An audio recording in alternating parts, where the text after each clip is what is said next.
Beleza. Então, boa tarde a todos. Sejam bem-vindos a mais um encontro do Grupo Lógica Ladeira Abaixo. Hoje, um grande prazer receber o Marco Aurélio, né? Marco Aurélio foi um colega, um companheiro, estudamos junto na graduação, tivemos mais ou menos... Na verdade, ele entrou um pouco antes de mim na graduação, mas a gente foi colega, várias disciplinas. Ele foi certamente um responsável, assim, influenciador por eu começar a gostar de coisas de filosofia analítica e de lógica. A gente sempre trocou ideias muito boas a respeito. Então, um grupinho aí, um time aí que estudou mais ou menos junto, trocava ideias junto, que a gente é bem, bem unido, estamos sempre juntos aí. Bom, o Marco Aurélio tem um trabalho muito massa sobre filosofia da mente. Ele fez, como eu disse, graduação e mestrado na FMG e fez o doutorado dele na Universidade de Texas, em Austin, e trabalhou com Michael Tai, tem artigos muito legais sobre assuntos envolvendo experiência de alucinação, consciência, vários assuntos. Eu sei que o Marco Aurélio também tem a qualidade de ser um filósofo sem restrições de assunto. Na verdade, já tive a experiência para confirmar que o Marco Aurélio é uma das pessoas que eu conheço que tem mais paciência para discutir com filósofos diferentes. Tem uma paciência para argumentação que eu acho que vi em poucas pessoas. Mas, além disso, tem um trabalho muito inspirador, tem coisas muito legais que eu tenho certeza que ele vai mostrar hoje. E, por tudo isso e muito mais, é um prazer receber você aqui, Marco Aurélio. Você fica totalmente à vontade, não tem nenhum tipo de regra, você pode falar o tanto de tempo que você quiser e que você precisar. Se quiser interromper no meio, se quiser esperar terminar para abrir para discussão, faz do jeito que você achar que fica mais confortável. E é isso, seja bem-vindo e espero que todos aproveitem a fala do Marco Aurélio. Obrigado, Guilherme, pela apresentação. Eu vou compartilhar a tela aqui.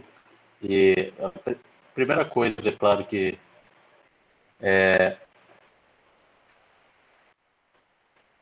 Peraí, deixa eu só fazer isso aqui primeiro.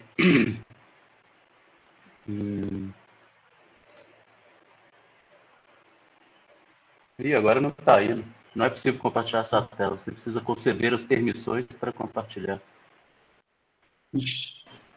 É só faltar.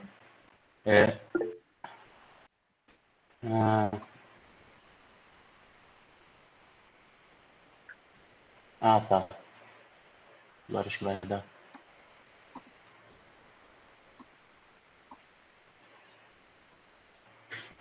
Beleza.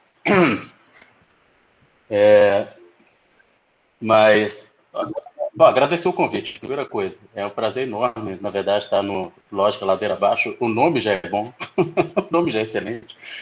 E vindo de quem vem, né, do Guilherme, e eu tenho acompanhado, assim, esporadicamente, né, eu não participei nunca, né, desses encontros, mas agora que ele virou remoto, eu vi algumas coisas, o último, por exemplo, o Ernesto, e porra, é um grupo muito legal, é um negócio muito legal que vocês estão fazendo aí. O Lógica Ladeira Abaixo, assim, realmente eu tenho uma admiração, na verdade, o carinho, talvez, por esse grupo, então é um prazer enorme mesmo estar aqui.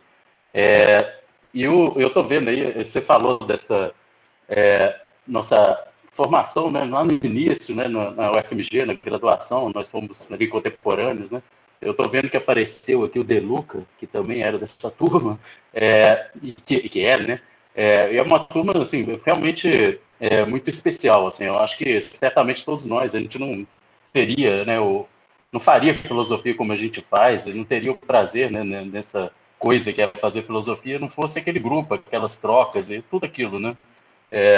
Enfim, realmente foi formador para mim. Eu sou meio o resultado daquele nosso grupo e tudo que a gente fazia, né?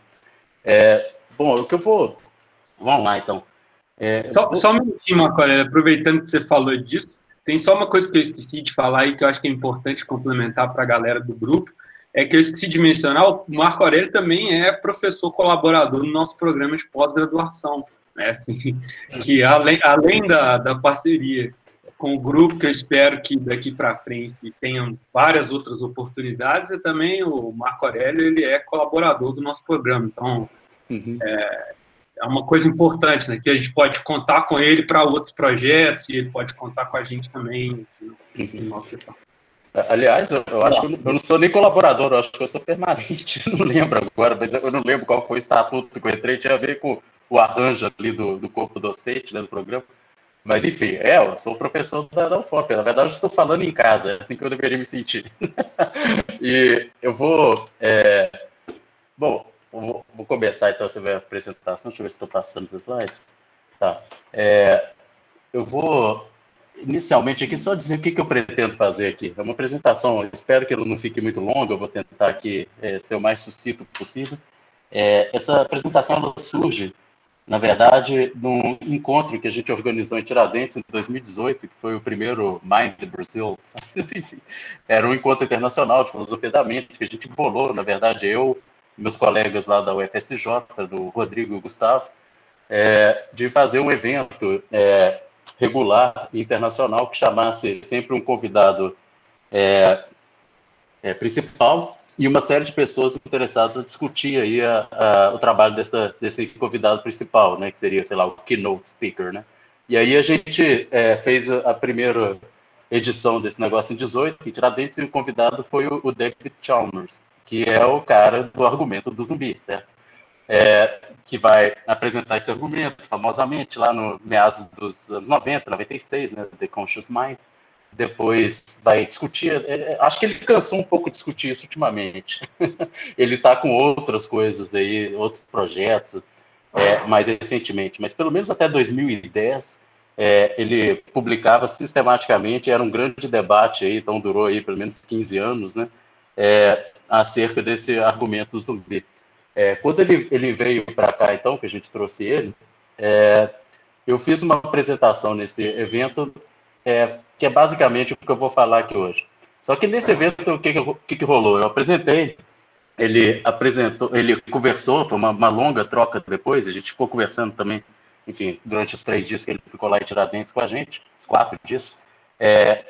Eu fiz uma apresentação, no dia seguinte, o professor Wilson Mendonça, lá da UFRJ, fez uma apresentação que era muito parecida com a minha. Era muito interessante. A gente fez a mesma crítica ao Chalmers. Eu lembro que quando eu acabei a apresentação, Mendonça veio falar comigo e falou assim, pô, agora eu não sei o que eu vou fazer amanhã.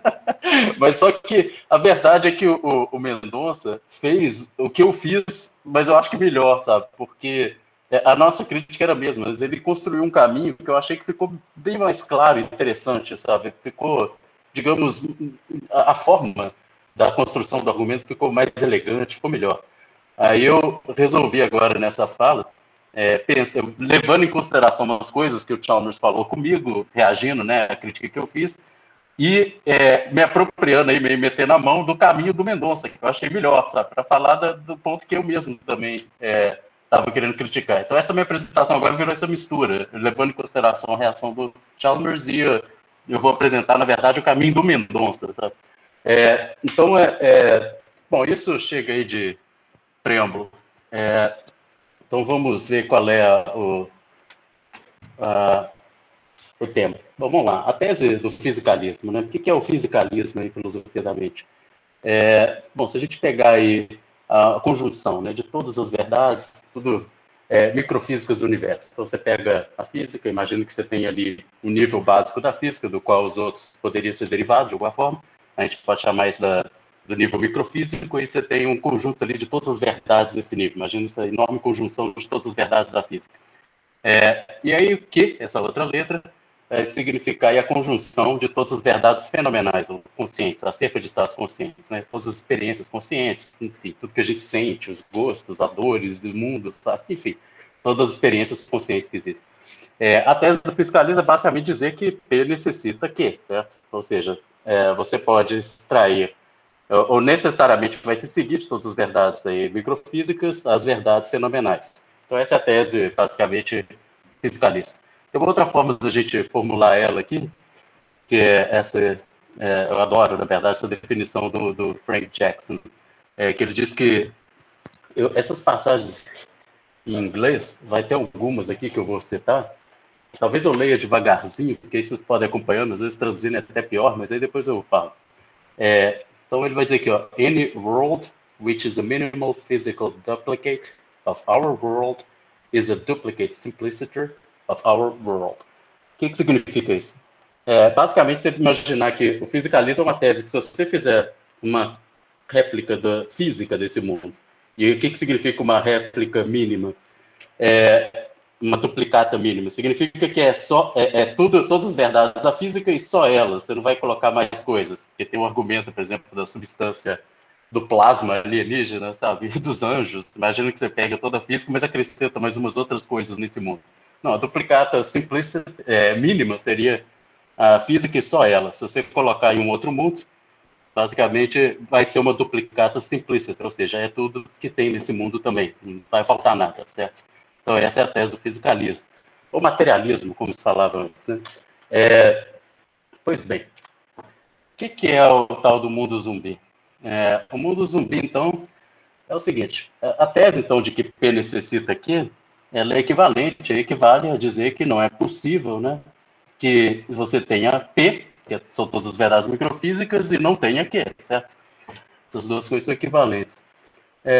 O mundo zumbi é basicamente P e não Q. Seria você ter todas as verdades da física, mas não ter nenhuma das verdades fenomenais. Ou seja, o zumbi aqui é importante ressaltar aí, sei lá, para quem estiver entrando nessa história e conversa pela primeira vez, é o zumbi filosófico, né? Não é o zumbi que aparece nessa imagem. Né? Essa imagem é só ilustrativa, eu diria. O zumbi filosófico, ao contrário do zumbi hollywoodiano, né, dos filmes e tal, ele é igualzinho a gente, né? Poderia ser eu, poderia ser qualquer um, porque em tese ele é uma réplica física. Então ele pode estar aqui fazendo uma palestra sobre zumbis, ele toma um copo de cerveja e fala, que delícia, adoro esse sabor mais frutado, sabe? Ele parece que tem todas as experiências que todo mundo tem, sabe? É um cara que aparece normal, mas ele não está sentindo nada lá dentro. Lá dentro é uma espécie de escuridão, né? Sem nenhuma sensação, nenhuma experiência, né? Então, o zumbi é basicamente uma réplica física, mas sem nenhum estado consciente, fenomenal. Então, o mundo zumbi, o que é? É um mundo igualzinho ao nosso, tudo aqui igualzinho, mas ninguém está sentindo nada. Só isso, ninguém tem nenhuma experiência, nada, nenhuma consciência. Então, P e não Q, ou seja, todas as verdades da física e sem as verdades fenomenais, é o mundo zumbi. Pois bem, esse aí é o Chalmers, mais novo, acho que quando ele publica lá o The Conscious Mind. E aí ele vai dizer o seguinte, olha, it is conceivable that there be a system that is physically identical to a conscious being, but that lacks at least some of that being's conscious state. Ou seja, o que ele está dizendo aqui inicialmente é que é concebível, então, um sistema fisicamente idêntico ao nosso, mas sem os estados aí conscientes. Well, such a system might be a zombie, maybe, a system that is physically identical to a conscious being, but that lacks consciousness entirely. Certo? Então aí está o zumbi, né? We can coherently imagine zombies, and there is no contradiction in the idea that reveals itself even on reflection. Então, você pode conceber um sistema fisicamente idêntico ao nosso sem consciência. A ideia aqui da concepção é basicamente qualquer coisa que você pode imaginar e que não pode ser rejeitado a priori, né? Ou seja, não envolve uma contradição, né? Sim, claro, você pode pensar, parece perfeitamente concebível. Depois eu vou falar mais sobre isso. Até idealmente concebível, né, que é a questão. From the conceivability of zombies, proponents of the argument, ele está falando do argumento dele aí, do zumbi, né? So, proponents of the argument infer their metaphysical possibility. If there is a metaphysically possible universe that is physically identical to ours, but that lacks consciousness, then consciousness must be a further non-physical component of our universe. So, aqui o que a gente tem é o seguinte, ele vai tentar, o argumento consiste em partir da concebilidade, é o fato de você poder conceber, né, ou imaginar, né, uma espécie de imaginação aí, do fato de você conceber um mundo zumbi, ele vai tentar passar para a possibilidade agora da existência desse mundo zumbi, uma possibilidade metafísica. E ele acredita que Então, se isso for feito, a gente mostraria basicamente a possibilidade aí do mundo zumbi, o que seria uma suficiente para rejeitar o fisicalismo. Então, é um argumento contra o fisicalismo. Então, tá aí, mais ou menos, esquematicamente, os passozinhos que ele mesmo propõe para o argumento zumbi. Seria o mundo zumbi, né, que é P não Q, é concebível. Se esse mundo zumbi é concebível, então ele é metafisicamente possível, que vai ser o grande passo aí que ele precisa dar, né? Se ele for metafisicamente possível, o fisicalismo é falso, então o fisicalismo é falso. Afinal de contas, a tese fiscalista é exatamente que não é possível, né, o mundo zumbi, e não que. Então, se ele mostrar que é possível, ele mostra ou prova a falsidade do fiscalismo.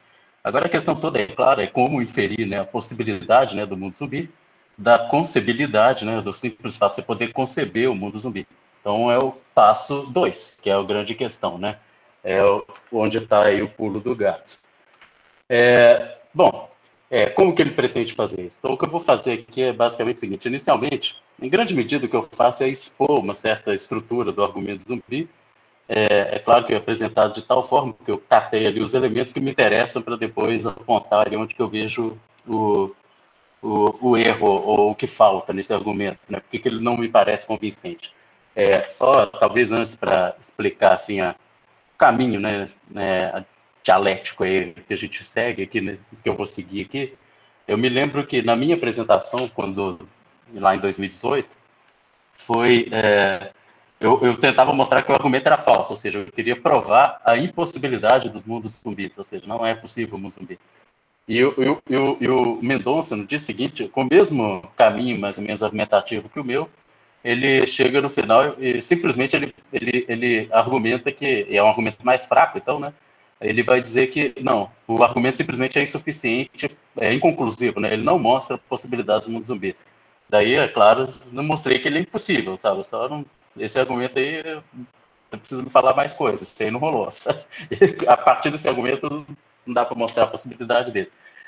E agora, depois, até, na verdade, desde então, eu continuava achando que o meu argumento forte era melhor. Aí hoje não, ontem, arrumando os slides para essa apresentação, é que eu pensei assim, acho que o Mendonça tem razão. Não dá para eu falar o argumento mais forte, não. É só porque, depois eu vou chegar a essa conclusão, mas só para vocês entenderem que então o que eu vou fazer é expor o argumento do zumbi, do Chalmers, mostrar como que ele tenta, né, então, ali, mostrar a possibilidade do mundo zumbi, que é aí que ele vai rejeitar, né, o fiscalismo. Aí eu vou falar, não rola, né? Então eu vou usar a estratégia Mendonça, né? Não rola, esse argumento não funciona. Aí no final, talvez eu vou só dizer assim, como eu acho que essa questão sobre a possibilidade ou não do mundo zumbi deveria ser respondida, como ela pode ser respondida, talvez. Então vamos lá. Essa passagem aqui, o Chalmers, eu não sei porque todas as fotos que eu peguei dele tá segurando um cérebro, né? Logo ele que não é um materialista, né? Mas enfim. Aqui está aí ele diz aí, ó. My view is that one can legitimately infer ontological conclusions from epistemic premises if one is careful about how one reasons. Então aqui ele acredita que você pode, né, extrair conclusões ontológicas de epistêmicas. É claro que o ato de conceber algo, a concebilidade de algo, é uma questão propriamente epistêmica, né? O que você pode imaginar, né? Os poderes da imaginação modal, digamos. Enquanto que a possibilidade metafísica, né, seria uma questão ontológica, propriamente. Então, ele acredita que você pode ir de um para o outro se você fizer isso com cuidado. É isso que ele está dizendo. É isso que ele pretende fazer. So, to do so, the best way is to reason first from epistemic premises to modal conclusions about necessity and possibility, and from there to ontological conclusions. Ou seja, a ponte vai ser feita por uma espécie de engenharia modal. Então, o caminho consiste em sair de premissas epistêmicas, chegar a questões modais acerca de possibilidade, né, necessidade, e dali chegar na metafísica. Sabe? Here, the crucial issue is the link between epistemic and the modal domains. Com certeza. E é ali que vai vir a minha crítica também.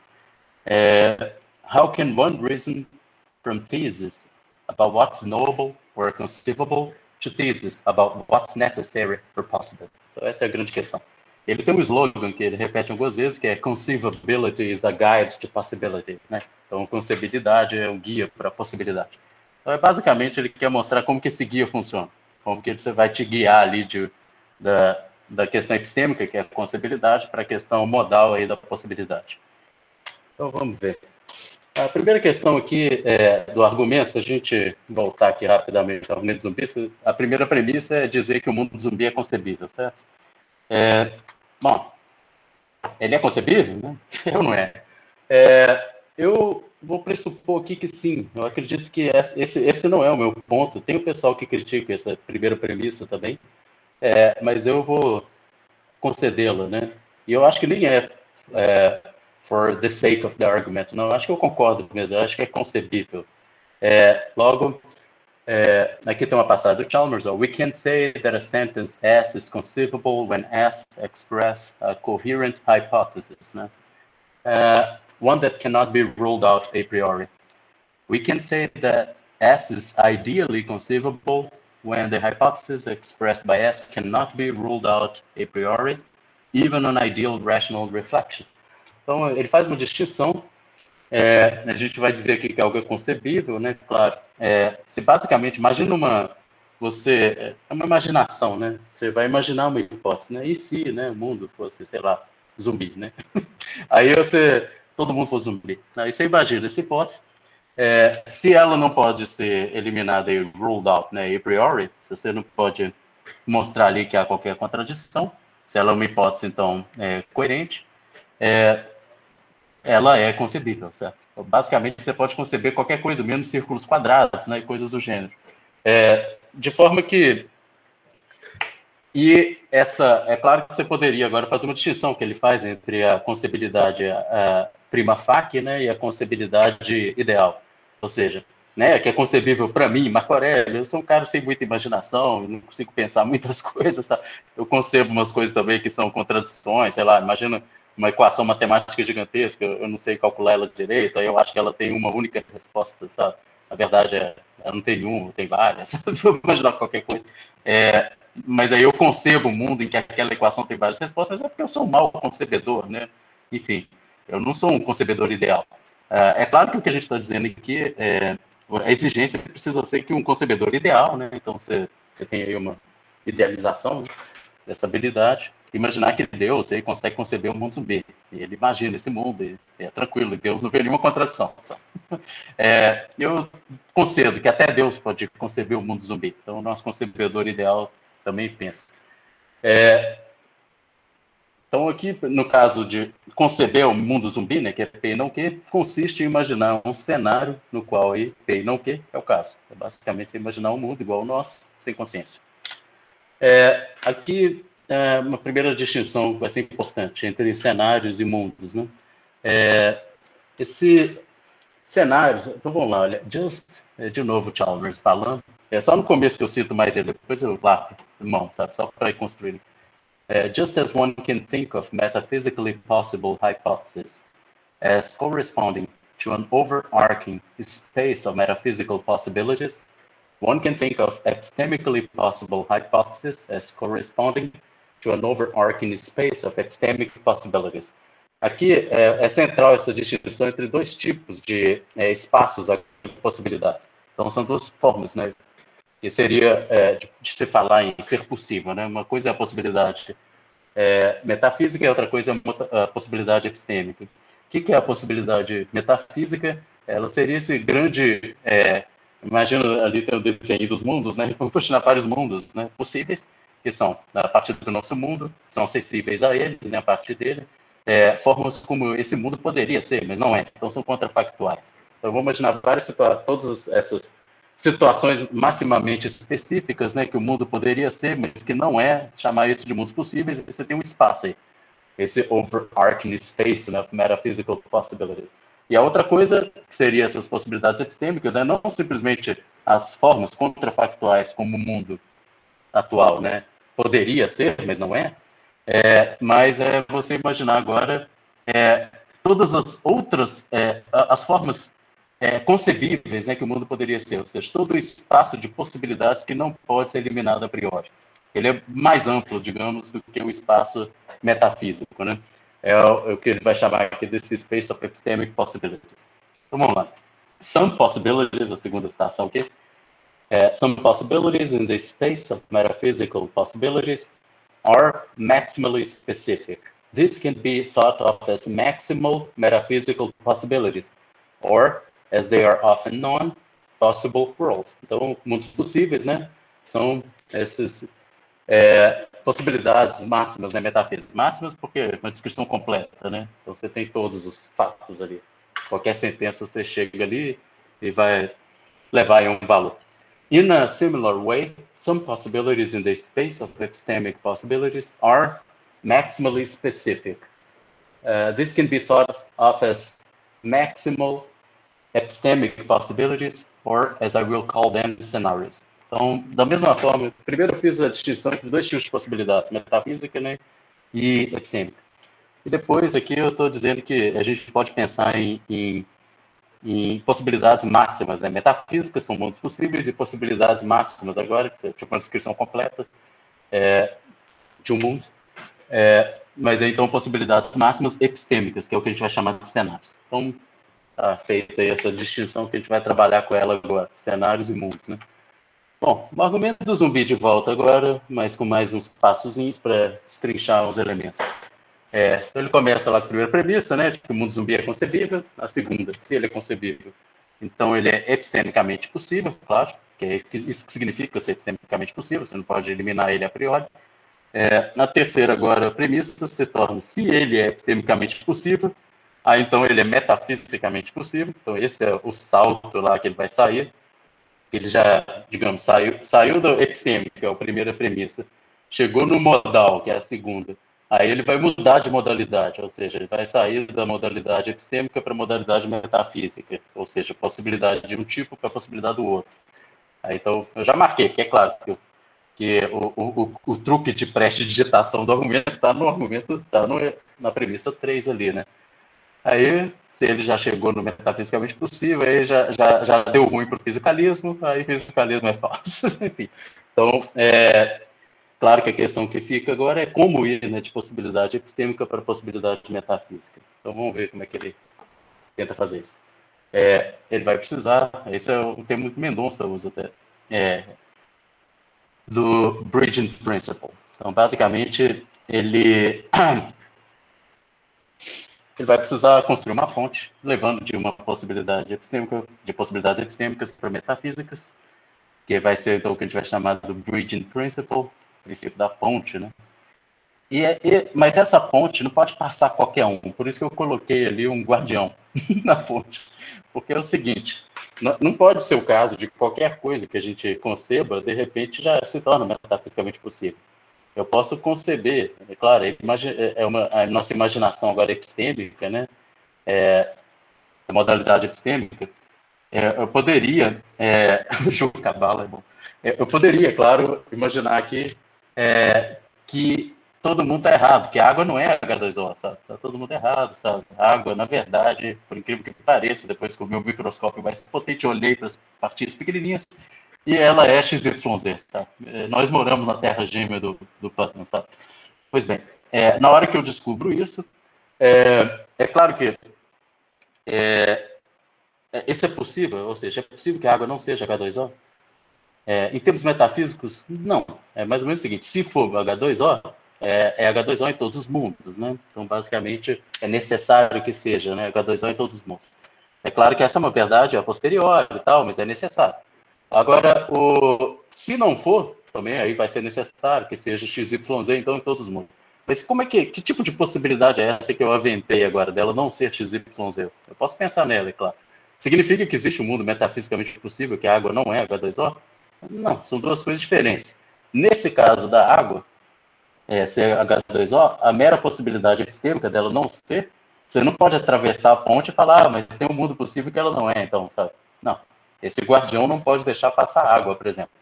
Mas ele quer deixar passar o mundo zumbi, sabe? Ou seja, o mundo zumbi você vai conceber, aí de repente ele vai atravessar a ponte, esse guardião vai falar, você pode passar, sabe? Tem que ter algum critério, né, no Bridging Principle, que é basicamente, não só tem uma ponte ligando os dois, mas é uma ponte que não passa todo mundo e tem um cara ali na alfândega, sabe? Aí o mundo zumbi passa, mas a água não passa. Então vamos ver como é que vai funcionar aí, como que ele vai tentar explicar esse critério, né?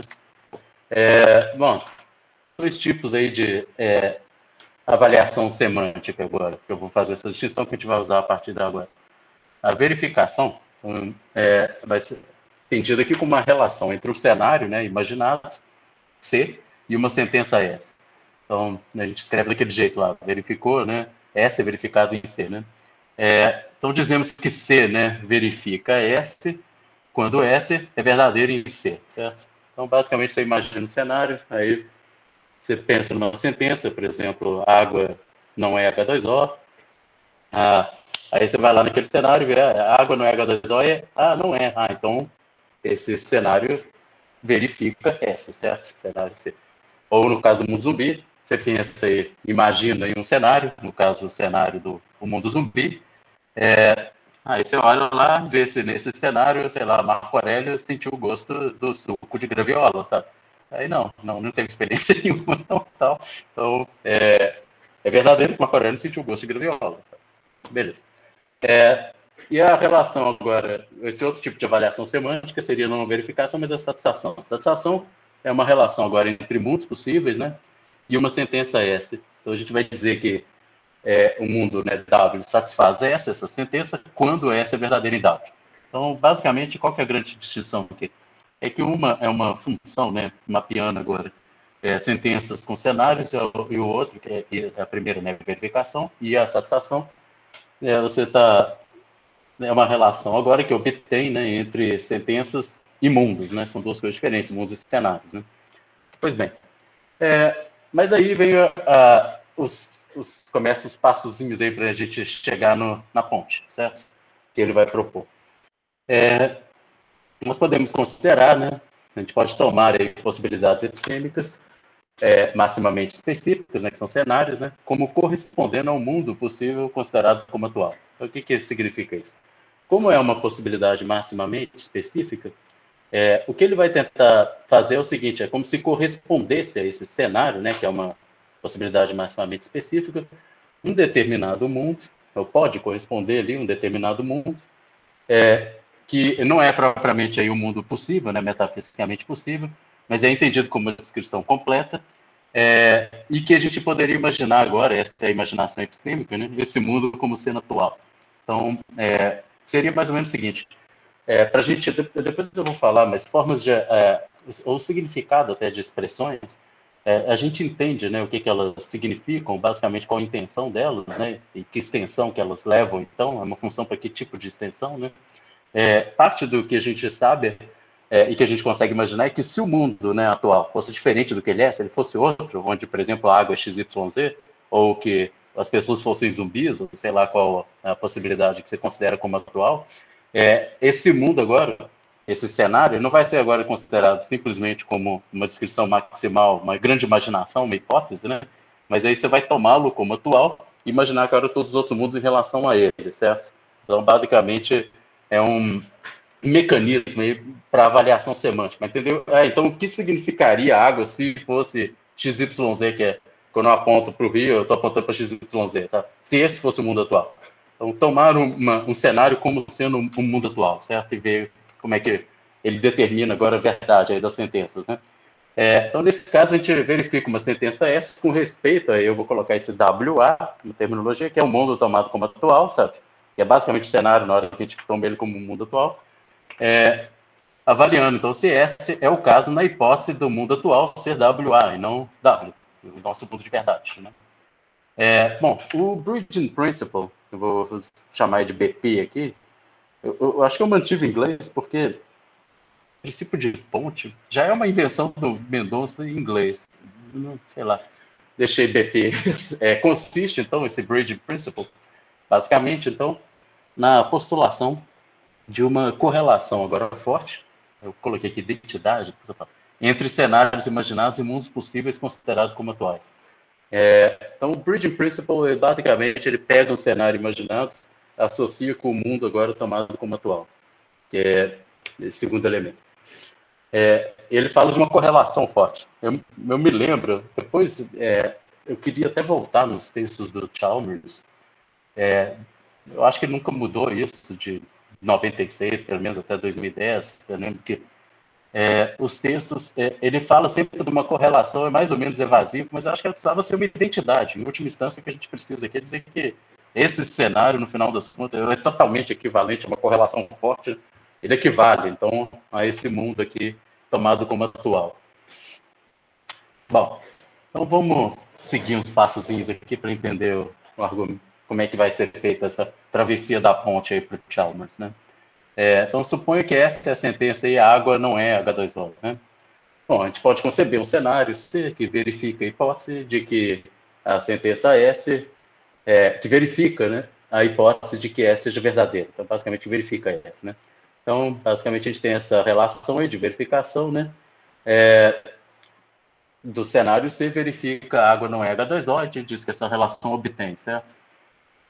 Bom, pressupondo agora o princípio da ponte, né, o Bridging Principle, há um mundo possível WA, considerado como atual, que corresponde ao cenário C e que também verifica essa. Então, a gente vai ter agora essa verificação aí, essa relação de verificação da sentença e água não é H2O, no mundo WA tomado como atual, essa relação obtém também. Bom, digamos então que WA, esse mundo aí tomado como atual, seja a Terra gêmea, certo? De Putnam. Então, um mundo considerado como atual, no qual a substância aquosa aí é XYZ e não H2O. Né? Por isso que é verdade que a água não é H2O, porque é XYZ lá. Bom, mas a Terra gêmea é um mundo metafisicamente possível, no qual a água é igual a H2O, certo? Esse é o exemplo do Putnam, né, o tempo todo. A Terra gêmea, ela é descrita ali como uma Terra igual a nossa, só que a água é XYZ, mas é um mundo metafisicamente possível. Nesse lugar, aliás, a água não é XYZ, a substância aquosa que corre pelos rios, né, etc., é XYZ. Então, logo, nesse mundo não há água, porque a água é H2O em qualquer mundo possível, né? Essa é a ideia da Terra gêmea. Pois bem, então, uma vez que na Terra gêmea, por ser um mundo metafisicamente possível, né, a água continua sendo H2O, porque necessariamente a água é H2O em todos os mundos possíveis, a relação de satisfação, que é a segunda relação, não de verificação, ela não obtém, ou seja, não o mundo, né, a Terra gêmea, não satisfaz, né, a sentença a água não é H2O. E a água é H2O em todos os mundos possíveis. Então, o fato aí do mundo WA tomado como atual verificar, né, a sentença a água não é H2O, o fato dessa relação de verificação obter, mas a relação de satisfação aí entre essa sentença e a Terra gêmea não obter, captura essa distinção entre algo ser meramente concebível e algo ser uma possibilidade real, metafísica, claro. Então, basicamente, o que eu estou dizendo aqui é o seguinte, essa relação de satisfação, ela parece que ela está só dizendo o que é verdade ou não numa grande hipótese que você pode imaginar. Enquanto que a relação de satisfação, não, desculpa, verificação. Enquanto que a relação de satisfação, ela está dizendo aí de uma possibilidade real, uma forma como o mundo de fato poderia ser, mas só que não é.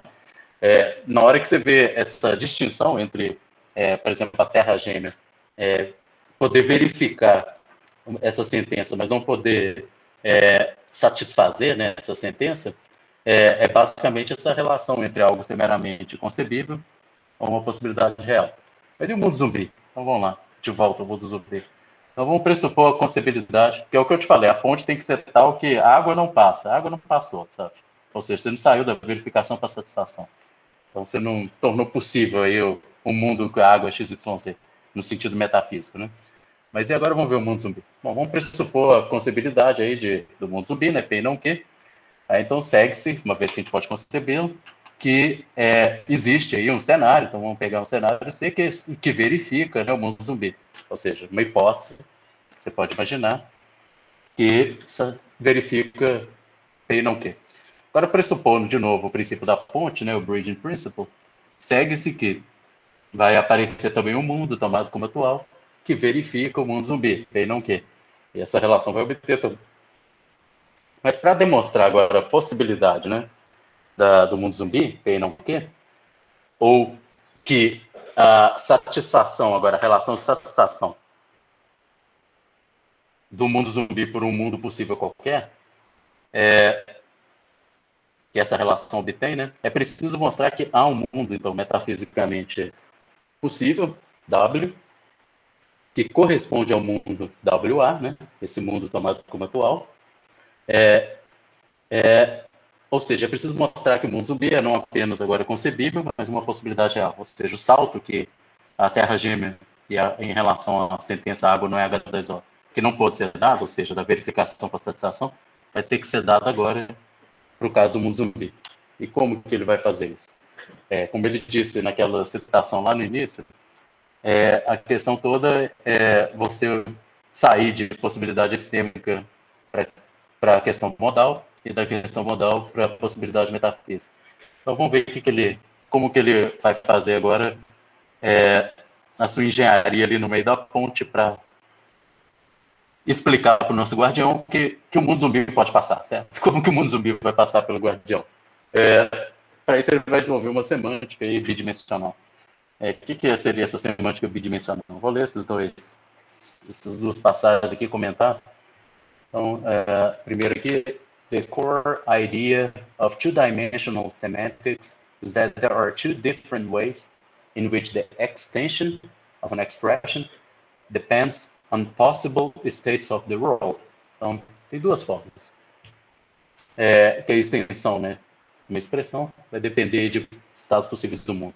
Corresponding to these two sorts of dependence, expressions correspondingly have two sorts of intentions, associating possible states of the world with extensions in different ways. Então, basicamente, é uma semântica de duplo índex, em que você atribui para cada expressão duas intenções e duas extensões. Né? Basicamente, não que elas tenham que ser diferentes, mas que são dois níveis, né, distintos.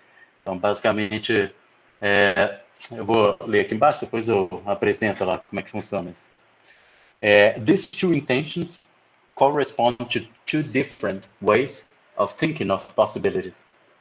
In the first case, one thinks of a possibility as representing a way the actual world might turn out to be, or as it is sometimes put, one considers a possibility as actual. Então, esse é a primeira noção aí de possibilidade, a forma como o mundo poderia ser. In the second case, one acknowledges that the actual world is fixed and thinks of a possibility as a way the world might have been but is not, or as it is sometimes put, one considers a possibility as counterfactual. Então, basicamente, a semântica bidimensional vai atribuir duas intenções para cada expressão. Na primeira, basicamente, o espaço ali, que é uma função, né, que eu vou explicar aqui. Mas o espaço, né, modal relevante para acessar agora o valor semântico aí, né, dessa expressão vai ser o espaço das possibilidades, né, o primeiro, né, das possibilidades tomadas como atuais, que é, por exemplo, que eu estava falando antes, a possibilidade aí epistêmica, né, cenários, né, imaginados. Enquanto que a segunda ser possibilidades tomadas aí como contrafactuais, né, formas como o mundo tal poderia ser, mas não é, né. Então, essa semântica bidimensional, ela vai fazer basicamente o seguinte: há uma dada sentença, essa vai corresponder então duas intenções, primária e a secundária. Intenção primária, né, de uma sentença qualquer, uma expressão, mas vamos colocar uma sentença S, é uma função de cenários imaginados, né, C, para o valor de verdade, né, dessa relação aí de verificação de S em C. Então, é uma função que leva de cenários imaginados para um valor, né. Enquanto que dado agora, então, o bridging principle, né, o princípio da ponte, a intenção primária de S é uma função, então, de mundos, né, considerados como atuais, para o valor de verdade aí dessa verificação, né, dessa sentença no mundo tomado como atual. E a intenção secundária de uma sentença qualquer, essa é uma função, né, de mundos possíveis, né, W qualquer, para o valor de verdade aí dessa relação de satisfação de S em W. Então, esses são os dois níveis, né, que a gente vai trabalhar aqui, de intenção primária e secundária. A questão toda, então, agora temos o pulo do gato. O pulo do gato consiste no seguinte: se a intenção primária e secundária de uma sentença coincidirem, então qualquer mundo W que verifique essa também satisfaz essa. Então, basicamente, o que a gente vai fazer? Se houver uma coincidência nessas intenções, ou seja, se elas são funções que levam em qualquer mundo, ou em qualquer cenário ali, tomado agora como atual, né, elas levam sempre a mesma extensão, em todos. Então, são duas intenções que equivalem. Se as intenções, então, forem equivalentes, toda vez que essa sentença, se essa sentença for satisfeita, verificada, ela também vai ser satisfeita. O pulo do gato, então, consiste em se esse conjunto aí de todas as verdades, né, psicofísicas, todas as verdades, né, microfísicas, que é P, e todas as verdades fenomenais, né, que é Q. Então, vamos pegar o conjunto P e Q.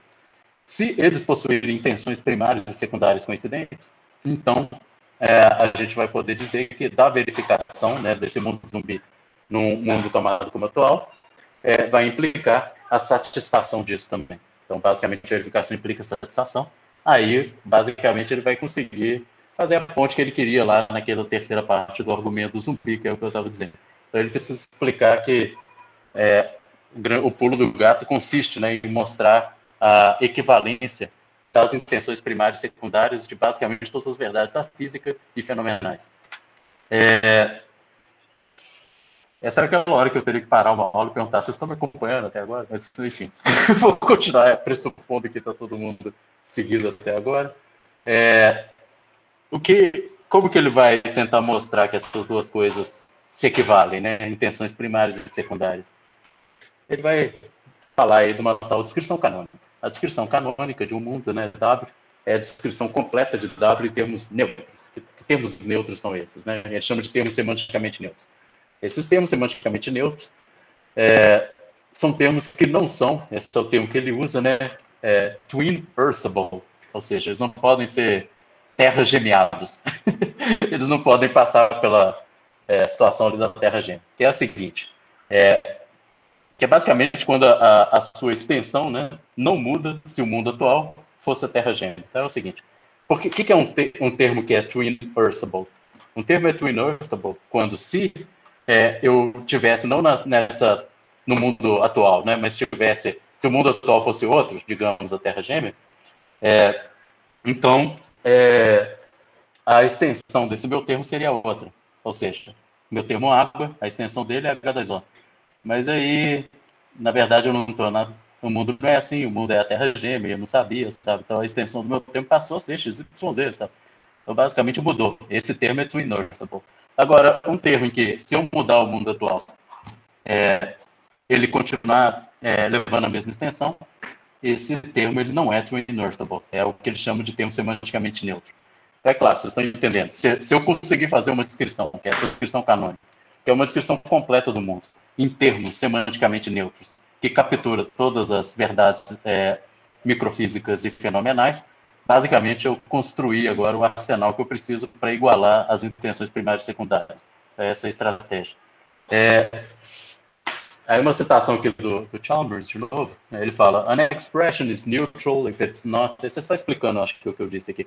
An expression is neutral if it's not twin earthable. That is, if one cannot devise a twin earth case where a twin of a fully competent user of the expression uses their counterpart expression with a different meaning. Então, basicamente, sempre não vai mudar o significado dessa expressão, mudando aí o mundo atual para outros mundos, né, tomados como atuais.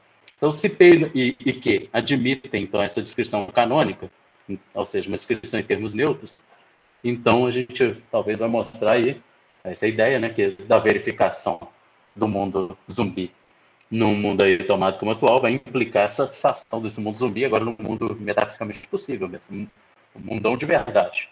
Então vamos lá. O que virou o argumento zumbi agora? O zumbi sempre volta ali. Essa é a estrutura que eu disse que eu peguei do Mendonça. É basicamente o seguinte: no primeiro momento aí você verifica, você diz, né, que há um cenário qualquer, imaginado, que verifica o mundo zumbi. Que essa relação, então, obtém de verificação. O que vale dizer, então, que o mundo zumbi é concebido?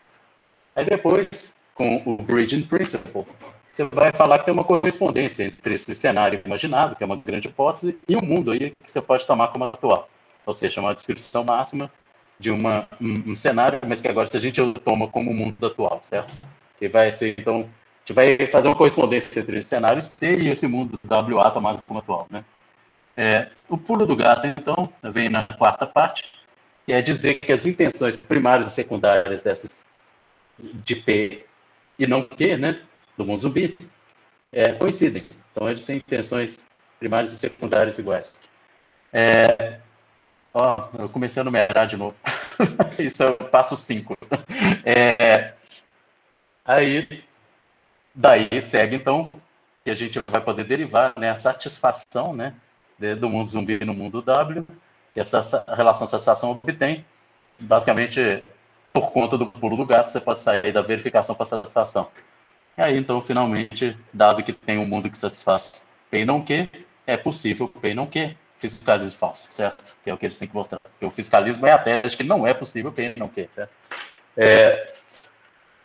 Então, o argumento virou isso, e a minha questão, é claro, está no pulo do gato, né? Então, vamos lá. Mas peraí, né? Peraí. A questão toda é que eu acho que essa ponte, ela tá quebrada, né? Não dá para você passar nessa ponte, saindo ali da possibilidade epistêmica para a metafísica. Realmente, a modalidade ela não vai oferecer a ponte que ele pretende, né? Vamos ver por quê. Bom, o princípio, né, do Bridging Principle, ele afirma uma correspondência entre cenários e mundos tomados como atuais, né? Mas espera aí, né? O mundo, né, tomado como atual, que aparece aí nessa relação de verificação, ele não equivale, né, ao mundo, né, que vai aparecer o Wzinho na relação de satisfação. São duas coisas diferentes. O que eu considero o truque mais grave de pré-digitação, porque uma coisa é você, é claro que se você vai chamar de mundo, eu lembro que eu fiquei implicando com isso com o Chalmers. Falei assim, o que você me chama de cenário tomado como atual? Porque ele continuou um cenário. Se você o tomou como atual, ele não virou mundo. Na hora que você mudou essa palavra, de repente você fala, quando você vai juntar isso com uma possibilidade propriamente epistêmica, é como se já começasse pela escolha das palavras. Tá? Mas é claro que eu não vou aqui ficar discutindo o uso de termos, né? Você pode usar as palavras que você quiser, porque você quiser. Mas eu só quero deixar bem claro que o mundo tomado como atual ainda não é um mundo metafisicamente possível. Ele é basicamente um cenário maximamente, né, específico, que você toma para fins de avaliação agora, né, semântica, no caso você vai modalizar, né, a sua avaliação semântica, colocando esse mundo desempenhando um determinado papel, como se, né, fosse atual. Então, basicamente, esse mundo como atual, ele não é propriamente um mundo metafísico. É preciso mostrar que de um você vai poder chegar no outro. Intenções, né, secundárias, elas são funções, né, de mundos metafisicamente possíveis, e intenções primárias são funções de mundos imaginados considerados como atuais. Ou seja, elas são duas coisas completamente diferentes. Basicamente, lá no início a gente falou de dois espaços, né, grandes espaços, um espaço de mundos, né, que seriam metafisicamente possíveis, e outro espaço da nossa imaginação modal, onde você tem hipóteses, né, que são coerentes. A intenção secundária, ela é uma função, ou ela mapeia, né, esse mundo aí, esse espaço aí dos todos os mundos possíveis, com esses valores, essa extensão, o valor de verdade aí que vai ser dado. No caso do segundo, né, da intenção primária, o que está sendo mapeado é uma coisa completamente diferente, que são essas hipóteses, né, os cenários.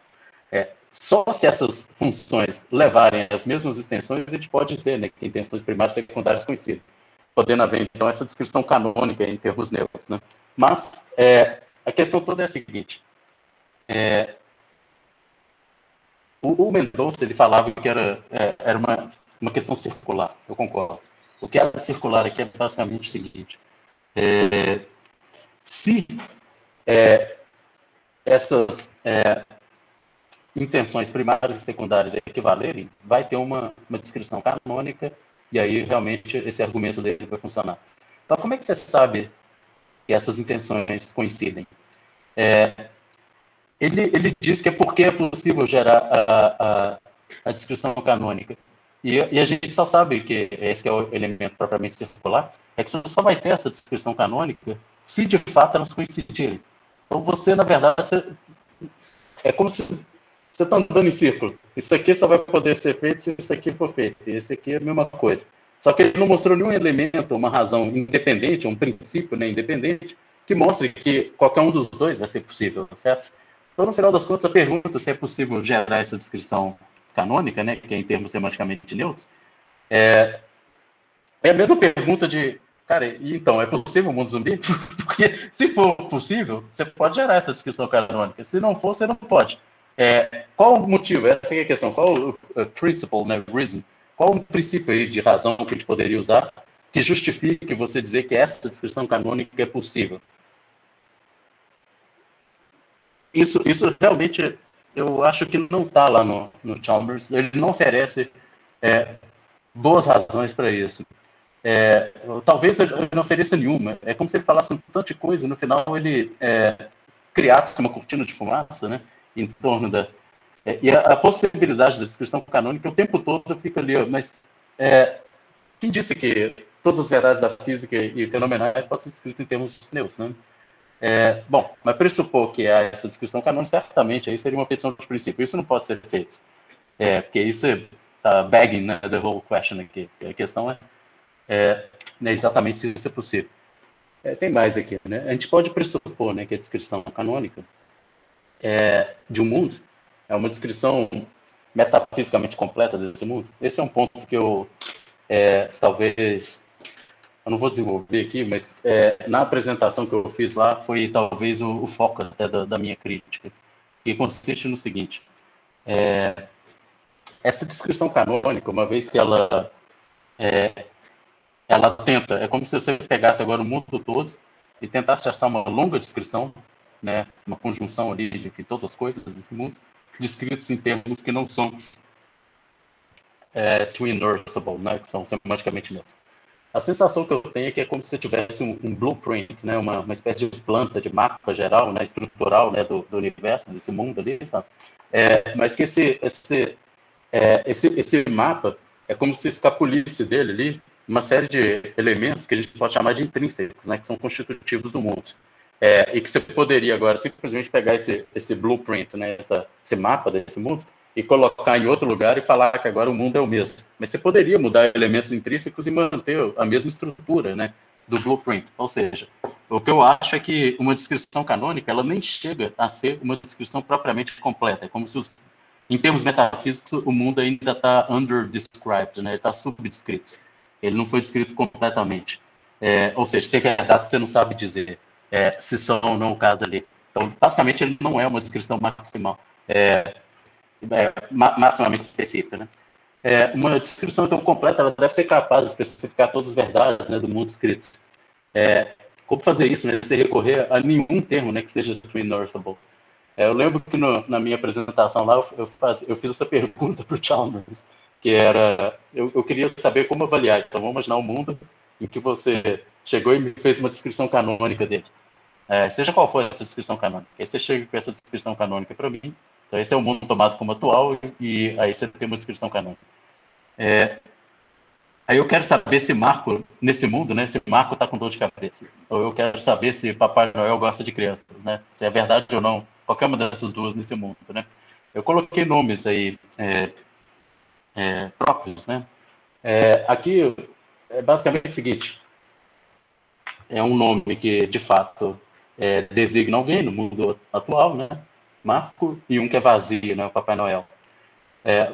Nomes próprios, né, eles funcionam de forma rígida, né? Então você pega a semântica modal lá, standard, né, do Kripke, né, basicamente na semântica do Kripke você só tem o que o Chalmers chama de intenção secundária, né? Só tem esse nível ali. Então ela não é de duplo índex, né? Eu até entendo que é uma semântica incapaz de lidar com diferença cognitiva, sei lá, problema de Frege, todos aqueles casos, né? Você vai precisar de uma semântica bidimensional. Mas aqui eu estou pensando no uso específico metafísico, né, dessa distinção. No caso da semântica modal, né, kripkeana, o nome Marco, né, uma vez que ele designa esse aqui que vos fala, ele, enfim, designa o mesmo indivíduo em todos os mundos, né, possíveis, e essa expressão vai ser verdadeira se esse cara que sou eu estiver lá, tal, sentindo dor de cabeça, certo? O fato é que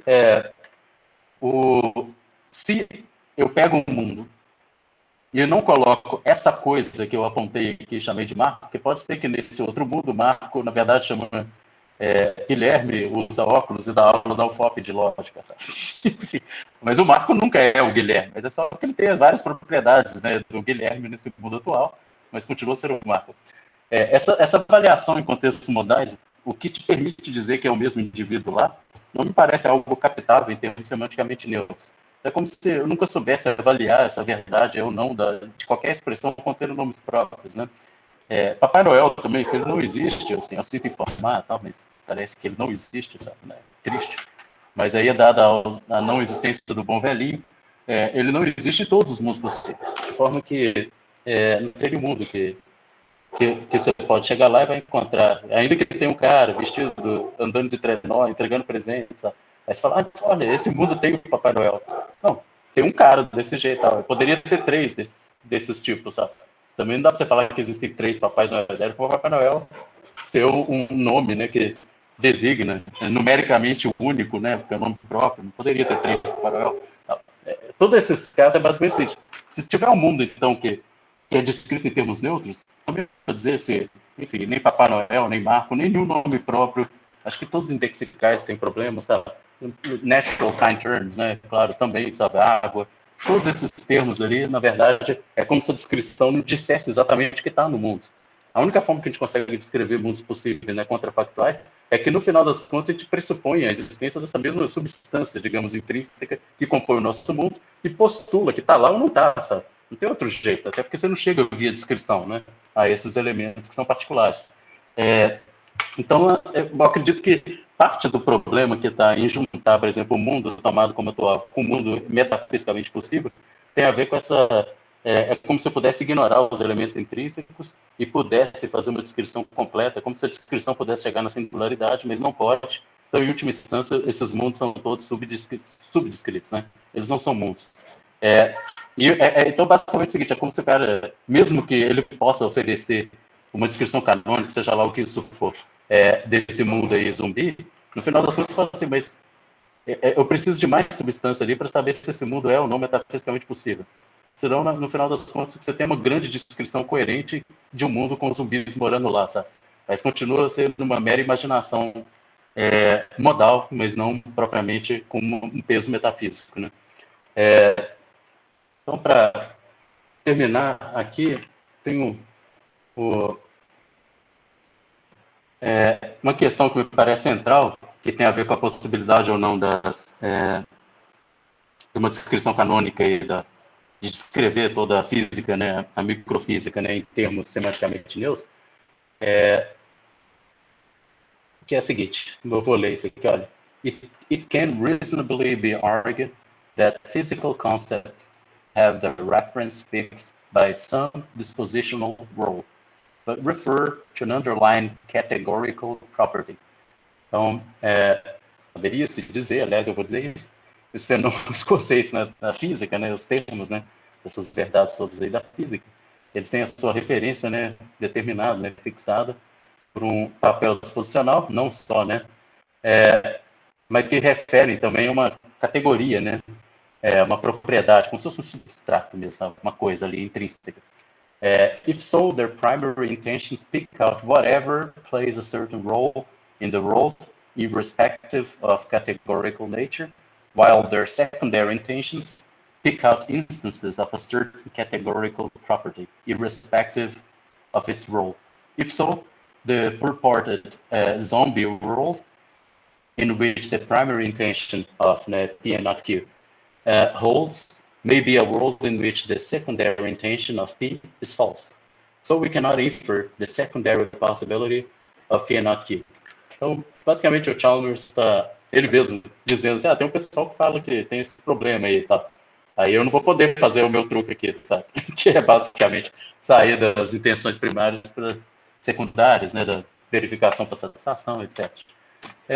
Eu acho que é engraçado, no final das contas, é como se ele pressupusesse para que a teoria dele está certa, e eu vou deixar de lado agora as verdades fenomênicas, só das verdades que aí levariam um tipo de...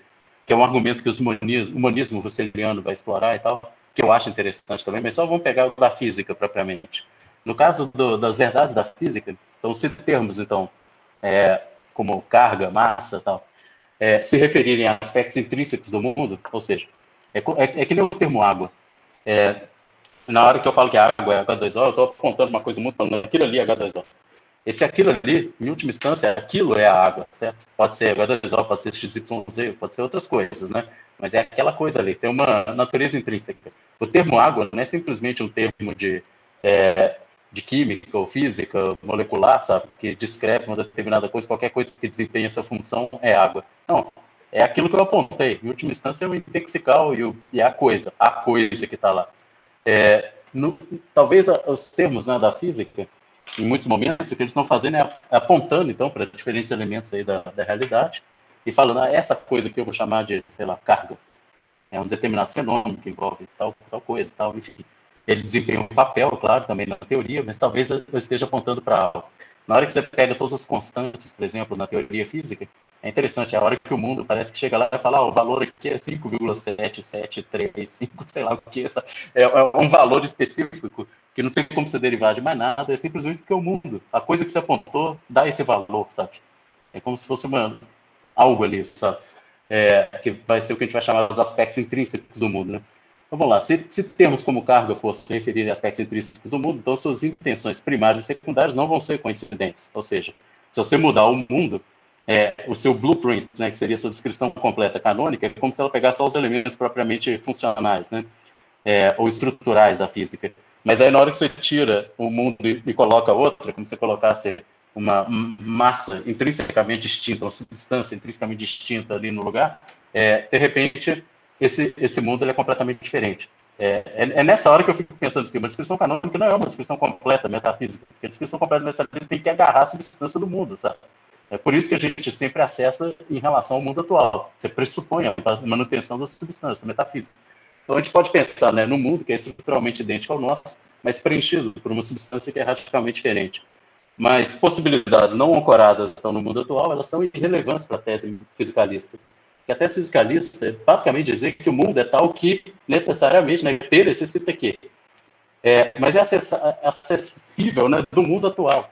Você tem que pressupor que o mundo atual está ali, a substância do mundo atual é tal que, se tiver todas as verdades da física, tem também, e só elas, né, uma réplica mínima, né, desse mundo físico, que é uma réplica desse mundo simplista. Essa é a tese. Então, ele pressupõe o mundo atual. Então, qualquer mundo, né, daí eu coloquei de novo essa citação do Jackson. Eu quero dizer o seguinte, a tese fisicalista é uma tese que só pode ser falsificada se a gente mostrar que o mundo é tal que ele poderia ser de tal jeito que há zumbis. Ou seja, o mundo zumbi é uma possibilidade real. Mas para isso você tem que pressupor a própria substância desse mundo permanece. Se eu mostrar que há uma imaginação, né, um mundo imaginado, zumbi, e que então ele é concebível, você precisaria chegar, e essa descrição canônica que o Chalmers vai propor, ela simplesmente deixa de lado toda a substância do mundo. O que eu poderia dizer é o seguinte, como é que a gente vai saber que se você mantiver não só a análise, a descrição estrutural do mundo, digamos que seria o nível da física estrutural, mas a própria substância que a física diz respeito a ela, né, a qual ela se refere, que é o mundo ele mesmo, sabe? Se você mantém essas duas coisas e agora explora os cenários aí de como esse mundo poderia ser, mas não é, que são os contrafactuais, se você pega esses elementos, e se aparecer ali um mundo zumbi, aí beleza, aí você falsificou o fiscalismo. Mas como é que você mostra isso? Não vai ser com descrição canônica, não vai ser estendendo o argumento da concebilidade.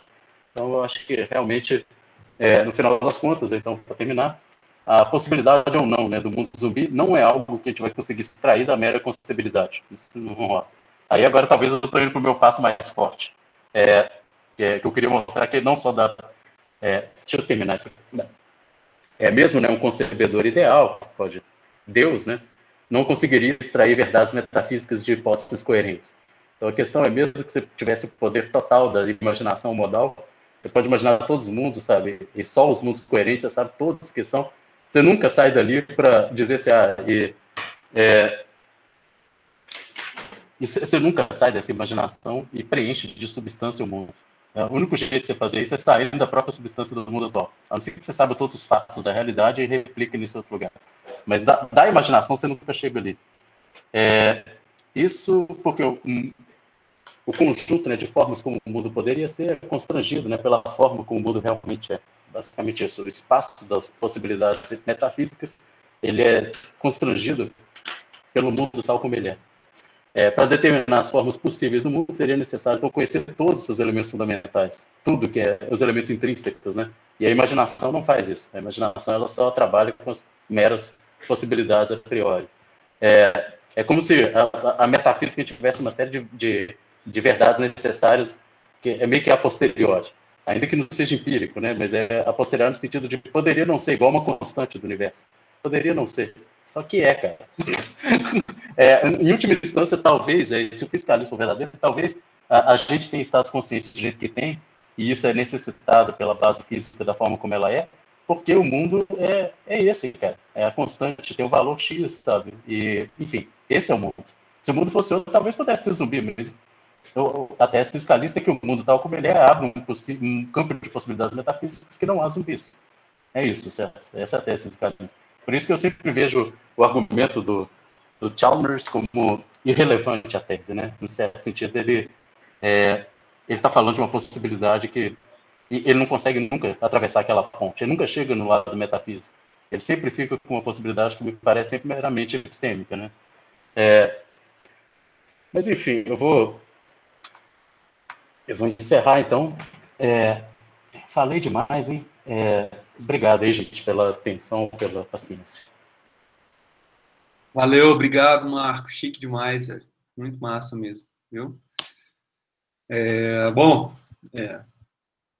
agora eu vou deixar o espaço aberto para conversas, comentários, perguntas, sugestões. Enquanto vocês criam coragem, eu vou começar, então. Eu fiquei com uma dúvida, assim. Provavelmente eu vou voltar nessa dúvida outras vezes, mas eu vou começar do jeito mais simples que eu consigo imaginar para perguntar isso. Tirando essa questão bidimensional, beleza, porque o argumento está embrulhado, né, no aspecto bidimensional da semântica aqui, as duas entradas do mundo, né? Mas a impressão que eu tenho é o seguinte: depende profundamente de refutar o slogan. O slogan concebilidade é um guia para a possibilidade. Então, eu entendo bem, assim, como sendo muito bem motivados seus argumentos contra o Bridge Principles, do ponto de vista dessas duas entradas, né? Agora, por outro lado, assim, grosso modo, a distinção possibilidade e possibilidade, pensando numa dimensão só, ela poderia ser discutível, né? Assim, sei lá, não é muito claro, por exemplo, que tem uma definição neutra de concebilidade. Você vai apresentar, quando você apresentou a definição de concebilidade, você usou a noção de coerência, por exemplo. Coerência é uma noção modal.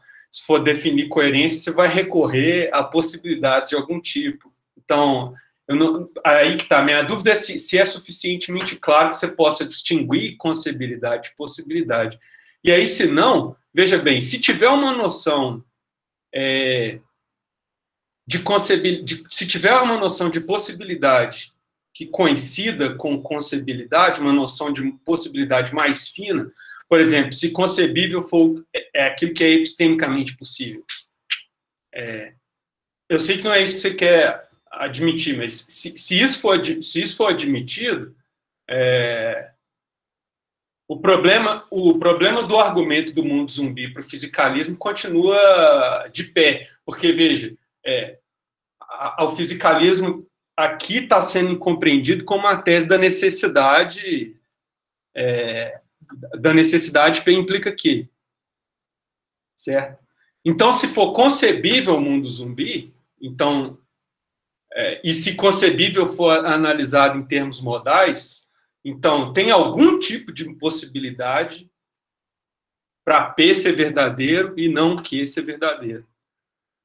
Então, o seu argumento contra o fisicalismo via algum sentido de possibilidade do mundo zumbi, eu sei que no final você deu uma pedrada muito mais forte nisso, mas, então, o que eu estou tentando dizer é, se essa distinção se mantém de alguma forma, porque se essa distinção se mantém de alguma forma entre concebibilidade e possibilidade, parece que tem esses outros problemas, sabe? Que independem do contexto bidimensional do Só uma coisa, Guilherme, é interessante isso que você falou, porque eu entendo a concebibilidade, né, ou o caráter, né, concebível de algo, como sendo basicamente um tipo de modalidade, que vai ser agora esse nível aí que a gente chama de modalidade epistêmica, que é basicamente o que pode ser imaginado. Você falou que parece haver algo circular, né, porque ele pressupõe uma possibilidade, pressupõe mesmo. Né? Eu entendo o ato de conceber nada mais é do que a exploração de um tipo de imaginação modal. A questão é qual o espaço modal que é explorado. Então, certamente, é a mesma coisa que a outra. É como se fosse uma habilidade epistêmica, uma coisa que a gente faz de imaginar possibilidades de um determinado tipo. E aí a questão toda é o salto desse tipo para outra. Então, na hora que eu pego o slogan lá dele, né, de concebibilidade é o guia para possibilidade, a questão dele é a possibilidade metafísica, porque em termos de possibilidade epistêmica, eu diria que nem é o guia, né, a nossa capacidade de imaginação modal epistêmica. Né? Mas eu concordo, a questão toda está em distinguir tipos de possibilidade. É claro que todo mundo que mexe aí com metafísica e está acostumado aí, fica aí, modalidade, sei lá, possibilidade nômica, possibilidade metafísica, possibilidade epistêmica, né? A questão toda é na hora que você começa a sair de um domínio, né, de coisas possíveis para outro domínio de coisas possíveis de um outro tipo, né? Outro tipo de possibilidade. Parece que os poderes da imaginação modal epistêmica, eles não são muito apropriados para a imaginação metafísica, esse é o meu argumento. Né? Eu penso assim, se necessidade metafísica implicar necessidade epistêmica, então a possibilidade do mundo zumbi, mesmo que seja só possibilidade epistêmica, ela parece ser suficiente para rejeitar mas a seta acho que vai dar outra direção. Eu diria que se algo é metafisicamente possível, isso é uma possibilidade epistêmica também. Certamente não vejo como... É como se o domínio das possibilidades epistêmicas fosse mais amplo que o das possibilidades metafísicas. Porque a única coisa que você não pode admitir na possibilidade epistêmica é aquilo que pode ser rejeitado a priori. Então, é claro que no metafísico é como se a gente, além dessas coisas, tem outras coisas que também não vão rolar, sabe? Que são constrangidas agora pela substância aí, intrínseca do próprio mundo, conforme como o mundo é. Agora,